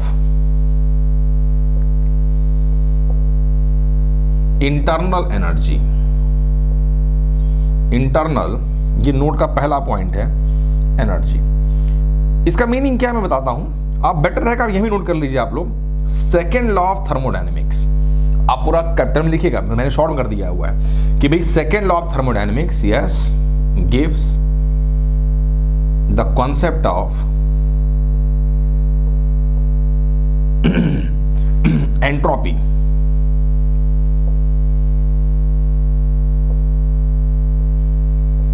entropy और इंटरनल एनर्जी का सीएस। देखिए जैसे फर्स्ट लॉ का जब हमने पढ़ा तो फर्स्ट लॉ को पढ़ने से पहले हमको वर्डन का आइडिया था। जैसे फर्स्ट लॉ का जो बड़ा स्टेटमेंट होता है, अब देखिए क्या होता है, del Q equal to del U plus del W. तो फर्स्ट लॉ को पढ़ने से पहले ही हम लोगों को वर्क डन का आइडिया पहले से था, मैकेनिक्स में हम कर चुके हैं how to find the work done. देखो यहां पर भी जो हमने ड्राइव किया इंटीग्रल पी डीवी, बेसिकली वो मैकेनिक्स वाले फॉर्मूले integral F dot D R से फाइंड किया गया, तो हमको इसका आइडिया था पहले से। ऐसे ही जब उन्होंने पढ़ा था कैलोरीमेट्री, तो कैलोरीमेट्री चैप्टर पहले आया था, फर्स्ट लॉ डिस्कवर बाद में हुआ है, तो हम वहां से हमको डेल्टा क्यू का आइडिया था, एग्री करते हैं। तो फर्स्ट लॉ को जब हमने पढ़ा तो फर्स्ट लॉ को स्टडी करने के बाद में हमने जाना कि रियल में इंटरनल एनर्जी का रियल कंसेप्ट क्या होता है। इंटरनल एनर्जी बेसिकली नाम ही है इंटरनल एनर्जी, तो सिस्टम के अंदर sum of all kinds of energy. और साथ में एक बहुत इंपॉर्टेंट पॉइंट जो सीखा हमने कि internal energy is the state function. Yes, तो ये पूछा जाता है कि फर्स्ट लॉ ऑफ थर्मोडायनेमिक्स के थ्रू कि हमें किसका कंसेप्ट मिला था। ऑप्शन मिलेंगे वर्डन, एंट्रोपी, इंथैल्पी, इंटरनल एनर्जी। तो क्या आपका आंसर आ गया है internal energy. First law give the concept of internal energy while second law give the concept of entropy. हम केवल फर्स्ट और सेकंड लॉ तक ही रहेंगे बिकॉज अपने फिजिक्स में केवल फर्स्ट और सेकंड लॉ ही कोर्स में है, ठीक है। तो आप स्क्रीन को पॉज करके पहले आप इसको नोट करें। अब बच्चों जितना हम लोगों ने भी थ्योरी में डिस्कस किया हुआ है, पहले उस पर बेस्ड कुछ एग्जांपल्स ले लेंगे। तो ये 3 एग्जांपल्स हैं जो भी हमने जितना डिस्कस अभी कर रखा है फर्स्ट लॉ में उस पर based. So let us start with example number 1। First example देखते हैं। 110 joule of heat is added to a gaseous system. बच्चे देखो बेटे, ये है गैसियस सिस्टम बनाया मैंने, ठीक। इसमें 110 joule of heat is added, इसमें हीट इतनी ऐड की गई, क्लियर हुआ। 110 joule of heat is added. बच्चों क्या ये heat given to the system हुआ? बिल्कुल हुआ। 110 joule of heat is given to the system, मतलब डायरेक्टली हमारा ये डेल्टा क्यू ही हो गया, हीट गिवन टू सिस्टमेटिक हो गया 110 जूल, क्लियर हुआ ये। अच्छा, whose internal energy is decreased by 40 joule। बच्चे delta U is the change in internal energy. If internal energy increases then change is positive, if internal energy decreases then change in internal energy is negative। बोलो बच्चे, ठीक है। Now then क्या पूछ रहा है, calculate the amount of external burden। बच्चों ध्यान दीजिएगा, यहां पर बोल रहा है amount of external work done। पहली बात तो हम यहां पर using first law of thermodynamics that is del Q equals to del U plus del W मैंने यूज किया। डेल क्यू क्या होता है? ये होता है हीट गिवन टू सिस्टम, और यही दिया गया है ना। अगर बाई सिस्टम दिया गया होता तो उसका माइनस करके हम कर देते टू सिस्टम में। Delta U is -40 joule plus delta W. बेटे यहां से जो मैंने डेल्टा डब्ल्यू फाइंड किया, देखो ये बेटे आ गया आपका प्लस का 150 जूल। थर्मोडायनेमिक्स में साइन का बहुत मैटर करता है। आपको ऑप्शन जो मिलेंगे तो जैसे +150, -150, +100, -100, तो आपको विथ साइन आंसर देना पड़ता है। ये बच्चे जो है बेसिकली क्या है, ये जो हम निकालते हैं फर्स्ट लॉ में, ये होता है work done by the gas by the system. और what of work done by the gas को हम बोलते हैं इंटरनल वर्डन, याद करिए, ठीक है। तो इंटरनल वर्डन हमारे पास में आ गया 150 जूल। बट मेरा ये आंसर नहीं हुआ, बट मेरे को फाइंड करना है एक्सटर्नल वर्डन। एक्सटर्नल वर्डन का मतलब होता है, मैंने डिस्कस पहले कर चुके हैं, ऑन द गैस। बिकॉज जो बाहर से वर्डन होगा, बेसिकली ये जो वर्डन होगा एक्सटर्नल, ये बेसिकली हो गया वर्क डन ऑन गैस। तो work done on the gas is minus of work done by the gas, ये हम लोग पहले ही कर चुके हैं, ठीक है। दैट मीन्स अगर हमें ये निकालना है एक्सटर्नल वर्डन, तो बाय द गैस जो मैंने निकाला हुआ है, बाय द गैस जो निकाला हुआ है, कितना निकाला हुआ है 150 जूल, यस, उसका माइनस करना पड़ेगा। तो final answer is -150 joule is the amount of external work done. Clear है बच्चों ये? तो ये मैंने एग्जांपल नंबर 1 फिनिश किया। एग्जाम्पल आपको मैं फिर हमेशा बोल चुका हूं कि एग्जाम्पल आपको सबसे पहले स्क्रीन को पॉज करके सारे एग्जाम्पल आपको रफ कॉपी में सेल्फ सॉल्व करने हैं। उसके बाद फिर आप मेरे सोल्यूशन को देखेंगे तो आप उसको फेयर भी कर लेंगे और प्लस चेक करेंगे कि आपने कितने राइट किए और कितने रॉन्ग किए, ठीक है। तो बेटे आप सोल्यूशन को कॉपी करिए। बच्चों एग्जाम्पल नंबर 2 पर आएंगे। सेकेंड एग्जाम्पल देखते हैं, example number 2। In a thermodynamic process, अभी हम लोग इसके बाद में टाइप्स ऑफ प्रोसेस की स्टडी करेंगे, है ना। तो in a thermodynamic process the pressure of a fixed mass of gas is change in such a manner that the gas releases, ध्यान दो बच्चा, gas releases 20 joule of heat. Release किया इसने, हुआ डबल लाइन किया इसको, gas releases 20 joule of heat, ठीक है। मतलब बेटे ये क्या हो गया, heat given by the gas, by the gas, या बोल सकते हो गैस में सिस्टम, तो heat given by the system आपको ये दिया गया है। गैस ने इतनी एनर्जी को रिलीज किया, तो 20 जूल को रिलीज किया। क्या हमारे फर्स्ट लॉ ऑफ थर्मोडायनेमिक्स के फार्मूले में जो डेल्टा क्यू होता है उसका मतलब ये होता है? नहीं होता है। हमारे फर्स्ट लॉ में जो डेल्टा क्यू बेटे होता है वो होता है heat given to the system, और हम पढ़ चुके हैं it is minus of heat given by the system, ठीक है। Heat given by the system is 20 joule, so technically heat given to the system is -20 joule, equation number 1, ठीक है। Now आगे बढ़ते हैं। And 8 joule of work is done on the gas. बच्चे देखो ध्यान दो, ऑन द गैस बोला गया है, तो आपको ये तो फर्स्ट इंफॉर्मेशन गिवन थी। Second, work done on the gas is 8 joule. 8 joule of work is done on the gas. बेटे मेरे को तो मतलब होता है बाय द गैस से, work done by the gas is minus times work done on the gas. Agree करते हैं? On the gas is 8 joule, 8 joule, तो बच्चा हमारा जो delta W work done by the gas जो आ गया, यस, ये हो गया -8 जूल, इक्वेशन नंबर 2 बन गई। एग्री करते हैं? ठीक है। नाउ इसके बाद में आगे देखते हैं। If the initial internal energy of the gas was 30 joule, ठीक है। आपको एक डेटा और गिवन है कि initial internal energy of the gas was 30 joule, then find final internal energy. Agree करते हैं? ठीक है बच्चों, क्या यहां पर हम फर्स्ट लॉ यूज कर सकते हैं? बिल्कुल यूज कर सकते हैं। लिख दीजिए, using first law of thermodynamics, using first law of thermodynamics, that is del Q equals to del U plus del W. This is the heat given to the system. To the system is -20 joule. ये बेटा देखा change in internal energy. Final minus initial plus work done by the gas, तो work done by the gas is -8 joule. Now U I, बेटे U आई आपको दे रखा हुआ है 30 joule. जरा आप सॉल्व करिए, देखिए यहां से यू एफ की वैल्यू क्या 18 जूल आ रही है, चेक करिए। तो फाइनल जो हमारा आंसर आएगा कि final internal energy is 18 joule. ये बेटे हमारा क्वेश्चन नंबर 2 सॉल्व हो गया। सेकंड क्वेश्चन को सॉल्व किया। बच्चों क्वेश्चन नंबर 3 पे आते हैं। थर्ड क्वेश्चन देखते हैं। PV plot for 2 different process A and B is shown in figure. 2 आपको डिफरेंट प्रोसेस गिवन है, एक प्रोसेस ए है और एक, सॉरी इसका जो बेटा ये डायग्राम बना हुआ है ये थोड़ा सा एक मिनट गड़बड़ है। ये एक्चुअल डायग्राम ऐसे दिया था, मैंने गलत लगाना दिया था। ये इनिशियल, ये फाइनल है। ऊपर वाली प्रोसेस ए है और नीचे वाली प्रोसेस बी है। ये इसका एक्चुअल डायग्राम था जो एग्जाम में आ चुका है, और एग्जाम में बेसिकली इसका थर्ड पार्ट पूछा गया था। मैंने इसमें तीनों पार्ट्स ऐड कर दिए हैं, ठीक है। Now obtain the relation between delta U A delta U B, work done in A and B and heat given in A and B में हमें फाइंड करना रिलेशन है। और सारे सिंबल के मीनिंग यूजुअल है, लिखा भी हुआ है कि where delta Q is the heat given to the system, delta U is the change in the internal energy and delta W is the work done by the system by the gas, ठीक है।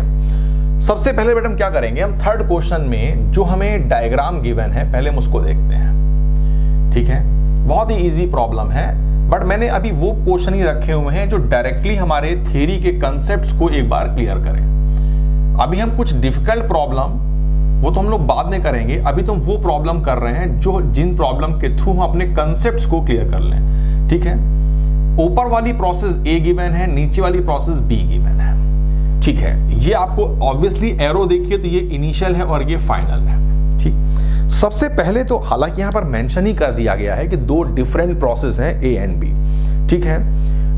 मैं अगर आपसे पूछूं कि बताओ बेटा ये जो कर्व है ये ओपन कर्व है ये या क्लोज्ड कर्व है, तो वैसे तो ज्योमेट्री वाइज, तो ज्योमेट्री की बात करें अगर हम लोग तो ये बोलेंगे क्लोज्ड कर्व है, लेकिन फिजिक्स वाइज ये ओपन कर्व है। फिजिक्स वाइज कोई भी कर्व क्लोज तब कहलाएगा जब उसका एक प्रॉपर सेंस होगा। ऐसे मान लीजिए ऐसे बना हुआ है, ठीक है। तो देखो बेटा यहां से अगर मैं स्टार्ट करता हूं तो इस सेंस के अकॉर्डिंगली घूम करके मैं अगेन यहां पर आ जाऊंगा तो बोलूंगा क्लोज कर्व है, ठीक है। अब अगर देखिए मान लीजिए हम ऐसे बात करें और यहां पर 2 एरो बने हुए हैं ऐसे करके, अब लग तो रहा है हमको भाई कि ये ज्योमेट्रिकली क्लोज है, बट फिजिक्स वाइज क्लोज नहीं है। कैसे?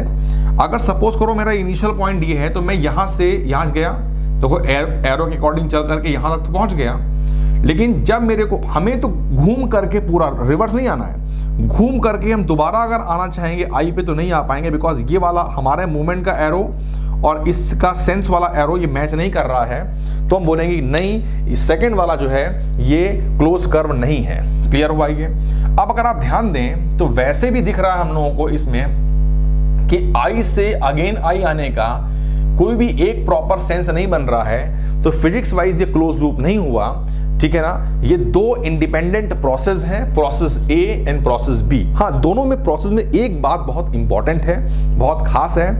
क्या है कि प्रोसेस ए का भी इनिशियल स्टेट यही है, फाइनल वही है, और जो इनिशियल स्टेट ए का है वही इनिशियल स्टेट बी की है, जो फाइनल स्टेट ए की है वही फाइनल स्टेट बी की है, तो दोनों की स्टेट्स कॉमन है।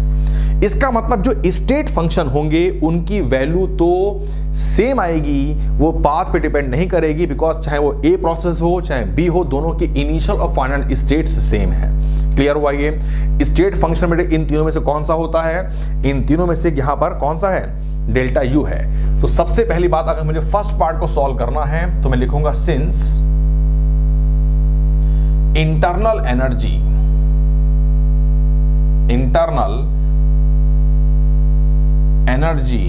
is a state function.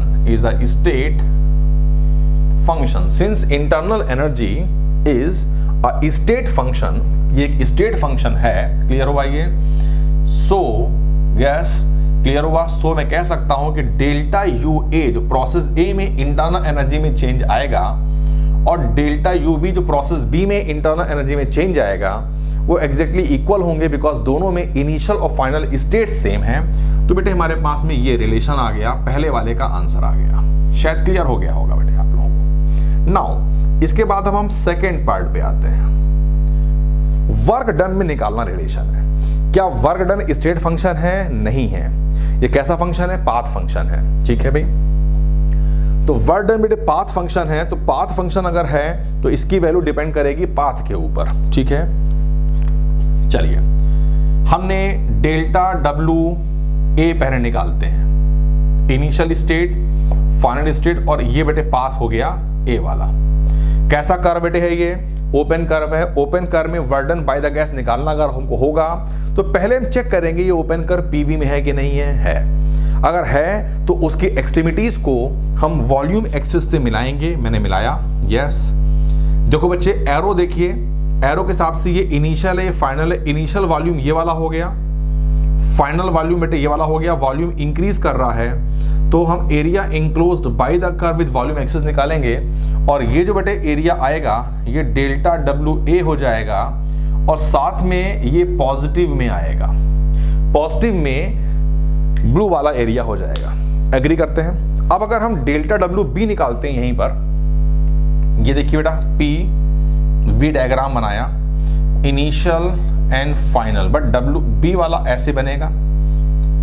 ये भी ओपन कर्व है। क्या करेंगे हम? एक्सट्रीमिटीज को ज्वाइन करेंगे वॉल्यूम एक्सिस से। Area enclose by the curve with volume axis, ये हमारे पास में आ गया वर्क डन का मैग्नीट्यूड।